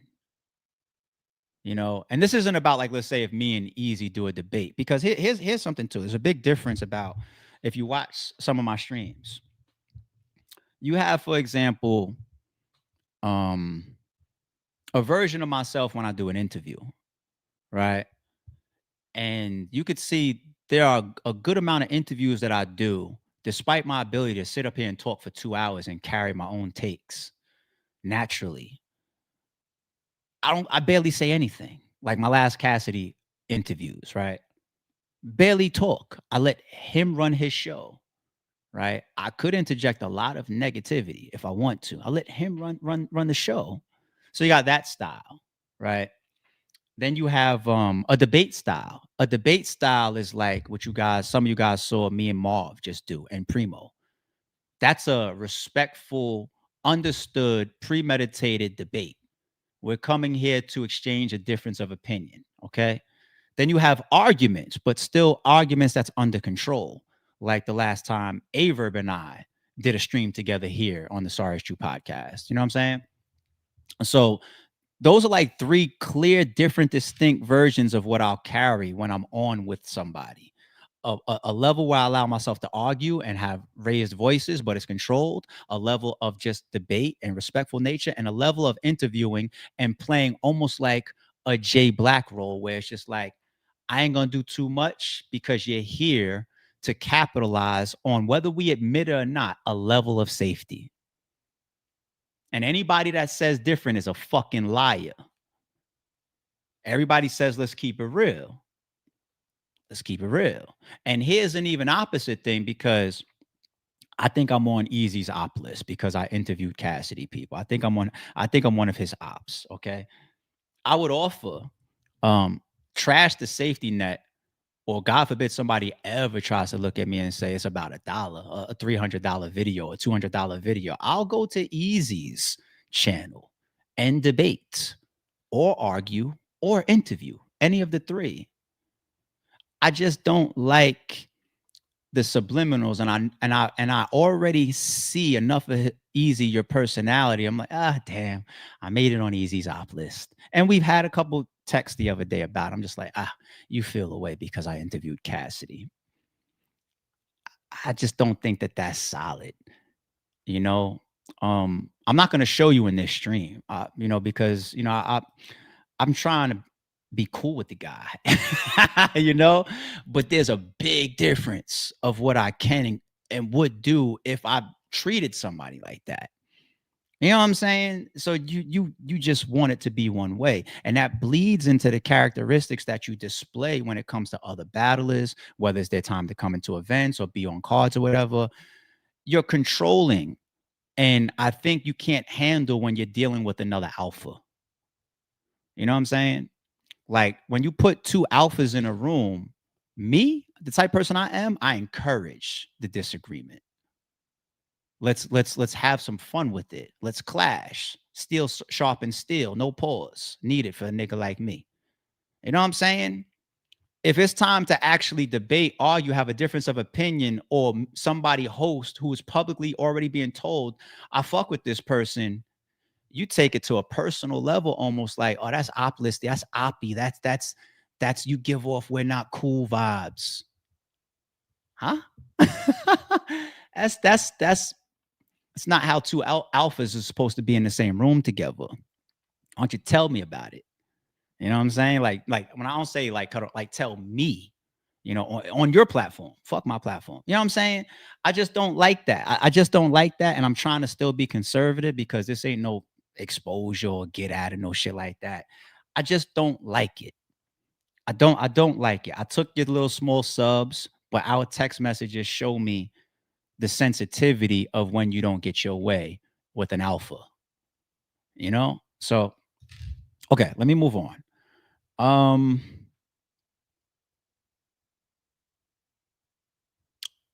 Let's talk about the algorithm. Okay. When I start with the top 5 draw people, and I could see somebody like Cassidy do something on his own, right? I think humility must remind people. It's a very known term in every industry that controversy sells. Okay? Eazy the Block Captain, you are one of the, Cassidy debates with me about this. He hates when I say this, but I'm an alpha and I have my own opinion. You know, you're one of the best battle rappers on the scene. But if you subtract your controversy from your talent, your algorithmic viewership would be much different. And I think that, it's just my opinion, I think that Eazy relishes in the controversy, because along with that comes the views, and then you'll spin that and put out a narrative like, I'm the algorithm, I'm the one that everybody got to talk about. Well, especially bloggers and podcasters, and hello, I'm a podcaster too. That's the most viewed content. Oh, we're gonna be real today, right? The most viewed content is always controversial. Okay. The most controversial moments in your battles that make it to Tasha K for a reason. It's not the American flag bar doesn't go to Tasha K.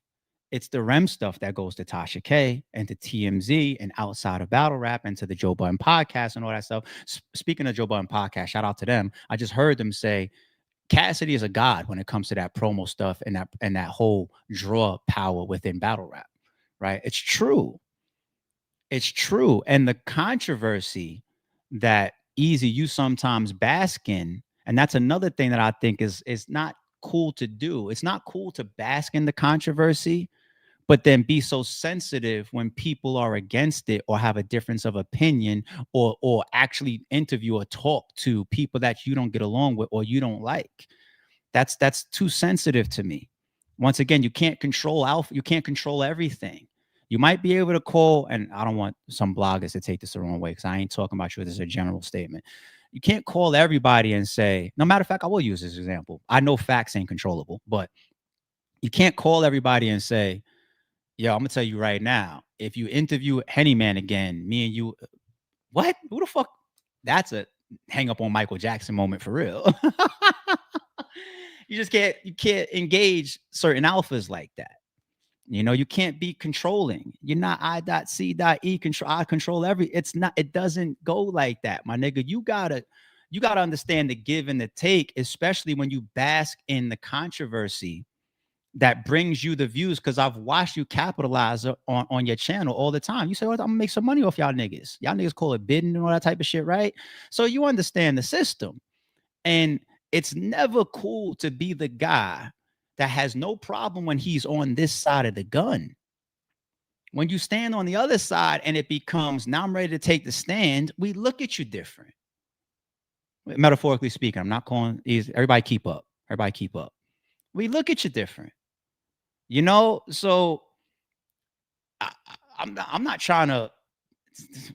Eazy's old man is a grown ass man. Says like 37 years old, something like that. He ain't changing from my opinions. Who the fuck am I, right? But I see it, I read it, and it's some of the pieces that you lack that bring about some of these energies that come your way. And I hope you could one day look in the mirror and see and accept some of that.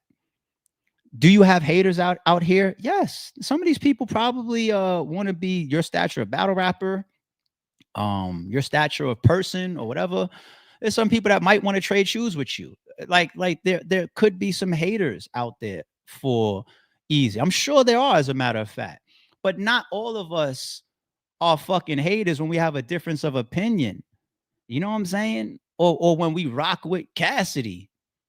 You know what I'm saying? Like this shit is a little too sensitive and too controlling, as if you're not used to being around alphas. It just don't work like that.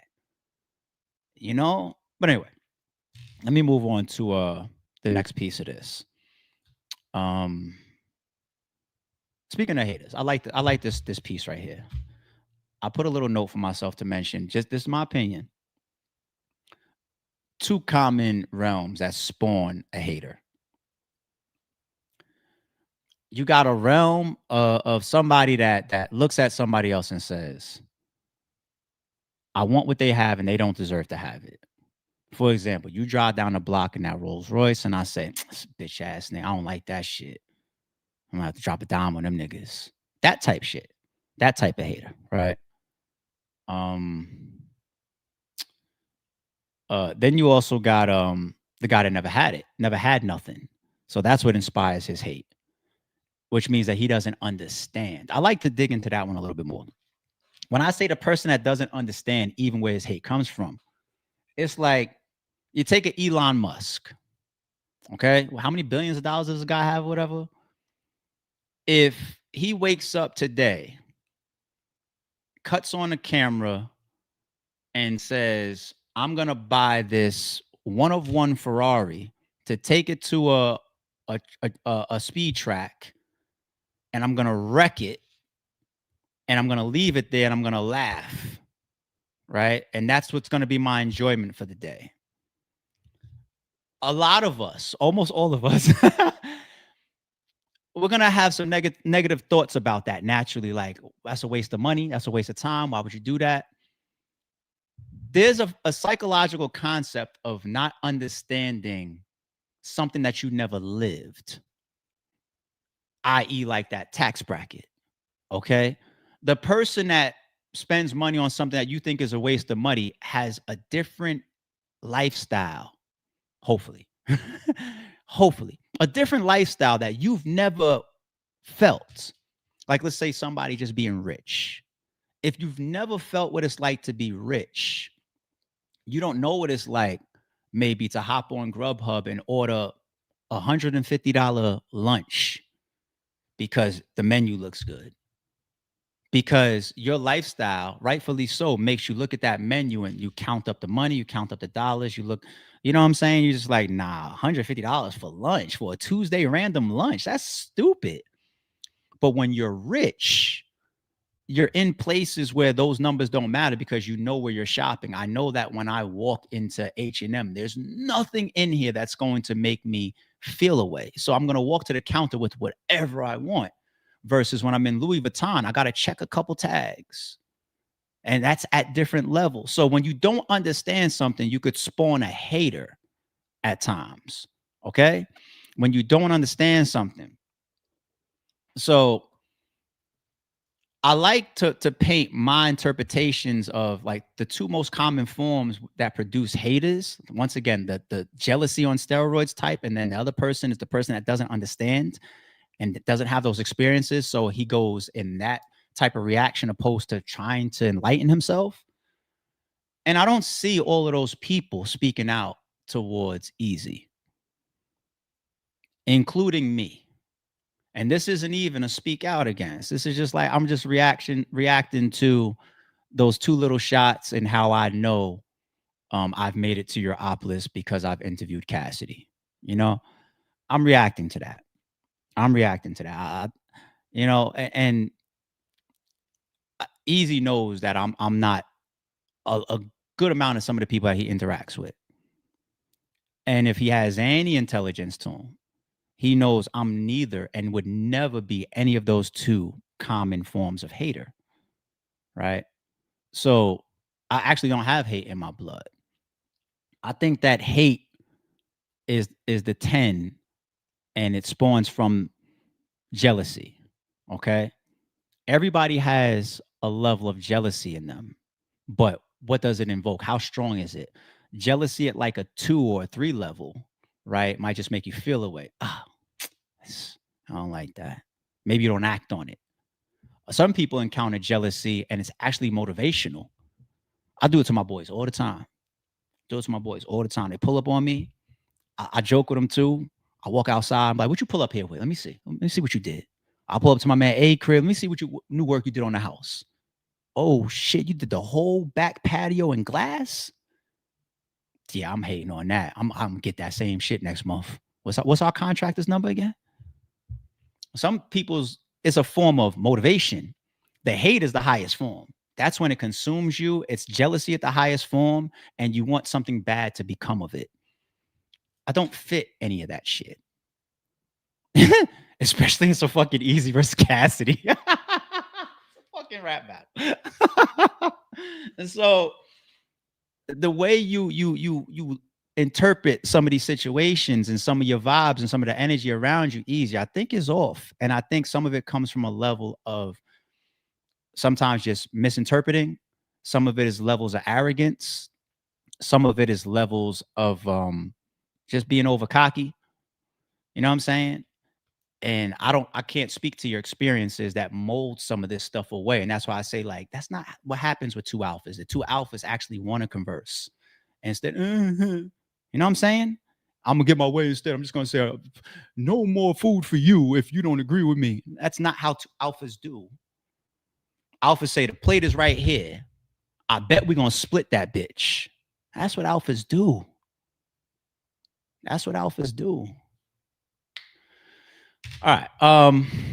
Let's go to the battle specifically. I want to talk about incentives to complete the battle from all 3 areas. Incentives, this is all opinionated. No behind the scenes stuff, people. I don't want anybody to be misled. It's not like, oh, I got this from Eazy. I got this from Cassidy. I got this from Chilla or Kenny or Primo. I want to start saying Primo's name now. Shout out to Primo or Primo. I got a 3rd name to chase after when it comes to TBL now. Primo, you on the list. Shout out to Primo, man. Seemed like a good dude. But I haven't gotten these incentives from anybody. All right. I believe the incentives for, what do you want me to start first? Let's go to the business side with TBL first. The incentives for TBL to finish this battle. One of them would be reputation. Everybody wants to deliver high profile shit. You got it booked. You got it. One of the biggest promoted moments in battle rap history. Fuck it. Let's say it. So you got it promoted. You got the fans craving for it all week. Everybody, you don't see everybody saying, man, fuck that shit. We out of here. Everybody's saying, yo, when's it happening? Can you do it? Oh, you guys are doing a blame game right now, you and Cass, right? Everybody wants it. So TBL from a reputational standpoint and from a league standpoint wants to do it. They would want to fucking do it. That's one of the big incentives for them. The other one is just pure speculation as far as money. I don't know how much in the green or in the red TBL is based on how this whole event was contracted and how that stream turns out during and after. And I just want to leave the after without going into it, because I want to be real careful around any unpurposeful negativity that I even seen other people campaigning and shit. Sometimes people can't catch what I'm alluding to, so I'll leave it vague for only the smart people. All right. So the after, I'm not sure. I don't know. Meaning, the incentive also can be pushed by, if that battle gets shot and it gets uploaded to the now already running VOD, you should even pick up new customers, because all of this has been promo as well. Right, the round going out, people speaking about the aftermath, the controversy of Eazy and Cassidy still speaking out. It's still you still got controversy. I said earlier, that's like the biggest shit that people click. You still got controversy after. It's a big incentive to still ride that wave, because you're gonna pick up even more sales. So you got that incentive to me if I'm TBL. Now, me not knowing their books, maybe there's numbers that I don't know that would maybe contradict what I just said, but that's just a general opinion. Eazy. I think Eazy has an incentive to do it. And one of them is going to match what I'll say about Cassidy, just being real. I expect them both to have a significant back end. Money runs the world, okay? I also think, it's just my own personal opinion, I think the business pending of Cassidy and Eazy and the size of those back ends, to a degree, is one of the reasons why Twerk and Eazy didn't happen the second day. That's just my opinion. I think I prioritize the Cassidy bag. I'm not a big fan of the whole, I'm not Eazy, but I'm just not a fan of the whole, I'm not rapping twice in the same day. To a lot of people's understanding, you're the catalyst of wanting to battle a Cassidy and a New Jersey Twerk on back-to-back days. So don't cry now. Even if you got to have an issue and then do them the same day. No. You can't have it both ways sometimes, homie. You know what I'm saying? You can't call for the war and then evade some of the battles. It don't work that way. It don't work that way. So I think the incentive there for both of them, money-wise, is a big piece. I think Eazy also gets the opportunity to try to fight off some of these narratives by winning what's supposed to be the biggest piece of things, which is the battle. Okay? Because the narratives have pretty much been weighed heavily on Eazy side, not really Cassidy side. What's the narratives on Cassidy? Talking about maybe his style, his delivery, or some of the bars. He could sleep well with that. The stuff on Eazy side is the type of stuff that follows you in your personal life, in the streets. His family's coming out and doing interviews. Duh, I'm not making this up. This is an actual fact of what we're seeing. Okay, but you get to chop down a lot of that if you get in there and you drag Cassidy with 3 rounds. So he's got a bunch of good incentives. For Cass, like I said, the money one is definitely one of them. But I feel like Cass, if I'm Cass, I want to avoid any narratives or any history in the battle rap books that my last 3 battles didn't happen. And a lot of people would defend Cass and say, all 3 of them not happening may not be your fault, right? But you know how it goes. It's almost like looking at LeBron's championship in the bubble. Some people want to put a star next to it, but you get 10 years from now, nobody look, they just remember he won a chip. It's the same thing reverse with Cass. Nobody wants to say promo runs is the best part. We want to say, nah, you killed Freeway and you beat John and you stained Eazy for, you know what I'm saying? Like, that's an incentive to finish this battle along with the bag. And then it also would allow Cassidy to further stand on his real energy towards Eazy. Like, I got in there and I kicked ass, you know? So there's a lot of incentives for the battle to complete. Now let me tell you some of the reasons why I fear that the battle is in jeopardy. Once again, this is not coming from any of the three parties. This is just my opinion. These are some of the reasons why I fear the battle is in jeopardy, okay? Let me start here. Let me bring this up. I saw this take from Eazy. Point there is what's the league is, what you have to interpret right now is a issue, okay? And it's also coupled with even the spit one. Obviously, we see the spitting disagreement and the push or whatever you guys think that it really is, kind of damn near end the battle, right? But even after the battle, what do we see? We see Cass do an interview and he says, I'm not letting nobody spit in my face because spit is physical. So the moment you do that and you say that's what you on, I'm on what I'm on, right? He said, I'll punch you in your face then, right? That's what Cass said after the battle. What did Eazy say after the battle? They asked him about the spit in the face, go rap over there, whatever. And I ain't mad at him when he says, you can't, I'm not, go over there a little crazy. I agree with that, right? But I'm talking about as far as like non-purposeful spit. Eazy's words were, man, I'm rapping how I rap. I'm gonna be right back in this nigga's face. So they're already coming in at physical odds, damn near threatening each other. And then you got like videos like we just played, and I'm not trying to be biased there. Cassidy might have some videos of things that he said in interviews that was threatening as well along the way. So if you're the league, you're looking like I got a 50% chance for a fight here. You know? That's not easy to set up. When you know that I definitely have an issue going in, like I showed y'all shits on my video the other day. I showed you like Calico and Hitman standing in front of each other. I said I might have an issue. That's preemptive, right? I showed you one with Big K and John. I told y'all before the battle, we had a three-way call where they literally would threaten each other, and I banged the three-way to get them off of the phone. You know, there was threats. So going in, I know. Then I'll show you a bunch of shit like, let's say, Murder and Froze. I don't know if that's about to happen. That was random. That's Raw poking Murder's chest. Murder slaps his hand, and Raw says, which is always going to be hilarious. Froze literally fucking try to dispute with Murder for you touching him first. Shout out to Froze and Murder. You know what I'm saying? But that's all in the moment, you know. But this is it's already being said. And what league wants to be in a I told you so situation? No league, because what the fans will do, they'll say, do the battle, do the battle, do the battle.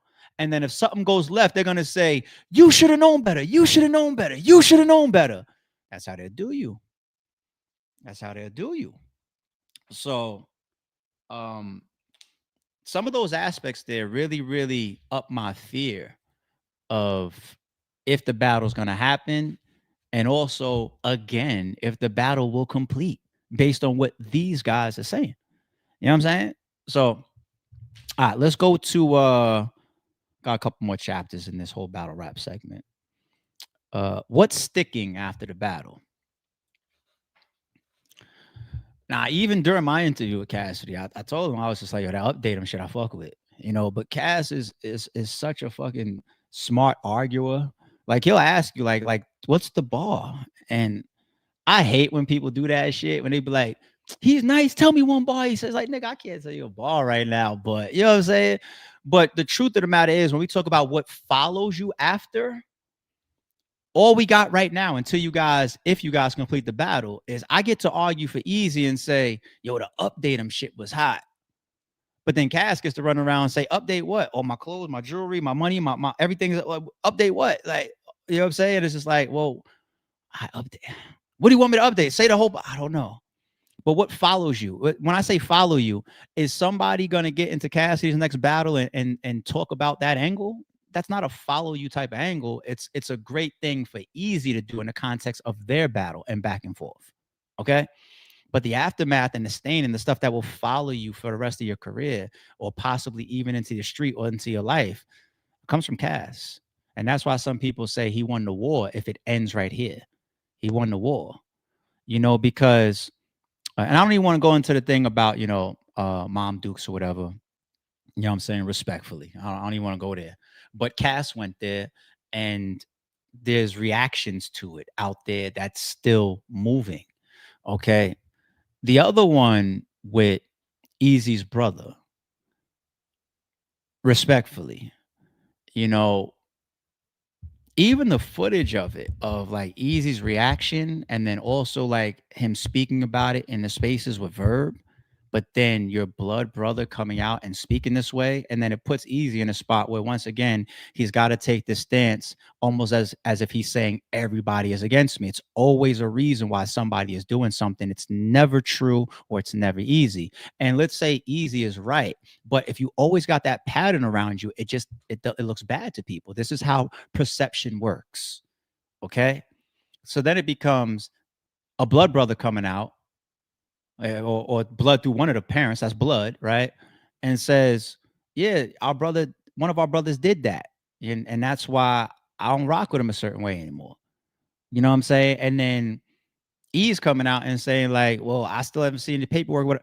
Like, there are those exceptions where the person is the paperwork. You know, like that's what they did to Alpha Mega. Nobody read no paperwork, you know, but you have an omission to things. You have an admittance to things. Okay. And it's just like, people's gonna be like, yo, that's your brother. Like, what do you want us to do? You want to say that, oh, he's hating on you. Everything's always hating, you know? And that's the perception that you're creating. It seems like a defense mechanism to when you're questioned. And you could be right, but how do you undo that? That's for you to navigate. That's for you to navigate how people are interpreting all this shit. It's just like everything is wrong. Everything is bad. Everybody's lying. Everybody's a hater. Your blood too. Yeah, you got some rappers that hated on you. Nobody met this guy. We knew you for 10 years. We just met this guy last week. He's a hater too. What the fuck? You know what I'm saying? So Cassidy, if this battle doesn't complete, that's war level of what follows in the aftermath. You know? So you know, that was definitely a chapter that I wanted to talk on. And I do see, this is another quick one for the league. I see Eazy saying hashtag ask Kenny. My league owner hat came on for that. I just want to tell the fans, a league can't do that if they're trying to make the battle happen. You want to know if or when you would hear from Chilla or Kenny speaking for or against either Eazy or Cassidy when the battle is completely off or completed. That's when. But let's say Eazy is right, and I got all these receipts that it's not me. I accepted everything. It's really Cass and all that. If all of that is true, and let's say Kenny cuts on a camera, gets on Twitter, says hashtag ask Kenny, no, Eazy is right. He offends the other guy that still has a pending contract. A league owner is just not going to do that. He can't take a side publicly, right? But he could be behind the scenes saying fuck Eazy. He could be behind the scenes saying fuck Cassidy. He can't do that publicly right now if he's still trying to get the battle done. So you, as a league owner, need to know that as well. This whole hashtag ask Kenny, you're bringing in something that you want the fans to wait for, and if that's the case, it'll harm the battle possibly happening. Just a thought, just an opinion. Okay. I I can end off with this question to people. Who do y'all think needs to battle more to complete? I'm not going to answer that. I'm just going to leave that here as the close to the lead topic or the top topic of the day. Okay. That's it. I see y'all jump almost to 1,000 in here. If y'all got like less than 500 likes, I'm so sick at y'all. But oh, shout out to Don B once again. This one before we even started. We started today at 7 o'clock. So shout out to the morning crew that made their way in. We saw this one early, right? Shout out to Jay. She says she ready spaghetti at what was that, 7:06? Was that the exact time? Might have been. Patty cake, microwave. Oh, this is when we was on our Jeezy topic. Jay's here, of course. Nikita's still here. Good morning, ARP and the green team. Rest of the common folks. Shout out to everybody. Thank you, Nikita. Jay here with her coffee again, as we was heating up probably by this point. I think we had some real interesting takes that was even before we got to the battle rap topic. I like today's stream. Have fun. Nikita says, y'all do what's right and hit that like, all right? Jay says, I don't get hater vibes or hate keeping from you. You are solid as fuck, in my opinion. The type that let's make this money. I really appreciate that. You have a lot of testimonies when it comes to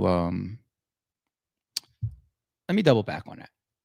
When I gave y'all my opinion on 2 of the most common forms that create a hater, you know what it actually ties to? And I'm not just trying to find an opportunity to quote my hip hop goat, Jay-Z, but that's what he mentions when he said, you'll find out the difference when y'all both got money. That's what he meant when he said that quote. He said, when one got money and don't have money, you can't really see it. You won't understand it because there's still a dependency there. But when y'all both got money, you will see the true person. Meaning, if I'm rich and one of my boys is rich, or if I got luxury cars and one of my boys got luxury cars, or if I live in a mansion and one of my boys live in a mansion, if I'm pulling up on him talking about, oh, this shit is sweet, man, I wish I could do that, knowing I go home to a castle, that person don't have the hater in his DNA. You know, he's a team player. He's a supporter. He likes to see everybody getting it. Now, that don't mean he gonna handhold everybody. Some people can't come along with the ride because they don't have the ambition, the work ethic, or even the character to be there in those type of situations, right? But birds of a feather flock together. And I don't feel no hate from nobody in my circle. And that's how I am too. I'm telling you, man, every time, the last time Holla pulled up on me, we had to spend like 5 minutes looking at the customizations on one of his new AMG. I'm just in that bitch looking at that shit, thinking if I want to try to do the same thing to my car. I was just like, oh shit, look at this. How you put the Rolls Royce lights in the Mercedes AMG? I'm like, how you do that? They do that? I didn't know that somebody could do that. I want to do that. I'm going to die like that. I'm going to fucking die like that. I love to see my niggas. I will die being motivated by the people around me. And I've been good for a long time. I've been good since a teenager.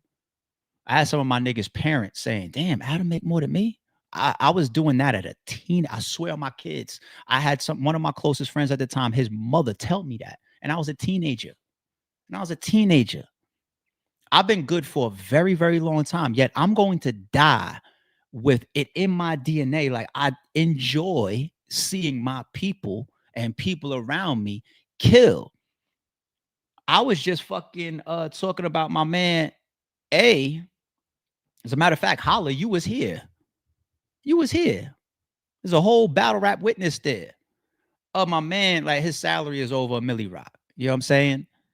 And I was getting at him like, yo, I'm out the loop. We ain't have a conversation about portfolio in a while, but I'm just like, yo, what are you doing with all this extra money? Because I know how much his mortgage is. I'm like, yo, what are you doing with all this extra money? Like, that's where my mind goes. I'm just like, yo, and he started telling me, like, I'm investing in this, I'm investing in that, I'm about to make this move, I'm about to expand the house, do this over there. That's our conversation. I'm just like, all right. Because I would literally get mad at him if we politicking and I'm like, oh yeah, about this $1 million salary you got. You not putting that to extra work. I would get mad at him for that. It's a real, like, Holla was there. Like, I can't make this shit up. Like, I didn't know I was gonna have this conversation 3 weeks later. You know what I'm saying? Like, I'm gonna die like that. I'm gonna die like that. And I avoid the people that just don't have that in their bloodstream. Real talk. I avoid them because I know how much some of y'all niggas be real life haters. But that's why it boils my blood if anybody ever categorizes me like that. And it's just like, that's where you get people get offended. Like, hate on you for what, motherfucker? I've been in this end zone doing my touchdown dance for 30 years. This ain't my first time crossing the goal line in any respect. I don't care if we talking money, houses, cars, women, popularity. Like, my jersey is hanging up in my school. I was not no fucking goofy. I was one of the most popular niggas in the school. None of this shit is new. Attention ain't new to me. Attention, I'm ugly now. I was a fucking super handsome kid when I was young. They was on me. I was one of them niggas in school, and I'll say it live publicly because everybody that be on my fucking gram that know me personally be like, he was. Some of them I took down. He was one of them. He still is to some of them. Like, I'm not new to none of this shit. So it's just like, who's a fucking hater? You gotta be. That conversation not for me. I'm not saying it was. Don't be sending no text behind my back talking about, I told you, ARP. I told you he deserves to be on the op list. I told you he's a hater or whatever. Nah, I just have fucking other friends, other people that I fuck with. Jesus Christ. Once again, how alphas are supposed to cross. Mac is here, says the Eazy The Block track need updating. Okay.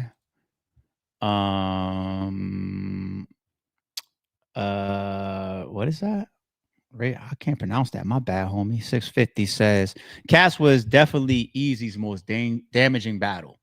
Regardless, people are discrediting Cass for whatever reason. He's single-handedly destroying Eazy's persona. It's stuff that's gonna continue to follow Eazy. You know, I thought the Pottsville stuff was the biggest shit, and after this one round that was completed, you know, it's all. I ain't on it. I ain't on it like that. I'm just trying to be honest. Cooper says, I appreciate the big super as well. Says, would you do a greatest villains in battle rap blog? Sure. You know, Eazy would be on the list, right? I really think that he relishes in playing it. Surf would be on the list. I don't want to do the list right now. Spoiler. I would do it. I wouldn't mind. You got your heroes, you got your villains, you got your people in the middle, you got your people that don't give a fuck. They just want to show up and rap. You got people that are very charismatic. You know who's a who could be on a list, period? Like, if battle rap was a comic book or a movie, you know what I'm saying? People that actually have a character. And I'm not saying that makes them fake. I'm just saying a character. Here's a name that doesn't get said enough. Jack Boy Maine. He has a whole presentation and character and charisma that he puts out to people. Even outside of battle rap, people check for him, like when it comes to, like, let's say, snitching allegations. What is Jack Boy? Let Jack Boy expose her to break it down. You know what I'm saying? That's healthy for any realm of entertainment. Because if you step inside a world of entertainment, you are an entertainer. I don't listen to these motherfuckers, but I ain't no rapper, and you just dropped an album. Shut up. Shut up. You know, Hitman, at times he's a bad guy. At times he's a good guy. But it's supposed to be the Floyd Money Mayweather concept of pay for it, though. Pay for it then. And if Eazy understands that part of it, cool. But then there's stuff that comes with it. You know what I'm saying? So there are good guys, bad guys, real personality villains or heroes in this shit. And it's dope to even be able to have that type of entertaining persona in any lane of entertainment. It's good to have, but you also need to know how to carry it. You know what I'm saying? You gotta know how to carry the shit. All right, it's 9:00, man. Happy Friday. drop a comment below on what you disagree with. I'm gonna try to get to some of the respectful critiques in the comments after the live. Worst case scenario, we will not be back tonight. I got a loaded this afternoon and evening, which is why I was like, yo, morning crew, we back. So I will see y'all tomorrow. If nothing else, though, enjoy y'all Friday. All right. Sorry, it's true. Don't confuse silence with work ethic. I'm a boss making decisions, my first fetish. The verse cherished is perfect, that's a reverse blemish. I dropped it, connected the block, learn Tetris. This is the Sorry It's True podcast. Welcome to the house of. And shout out to the members.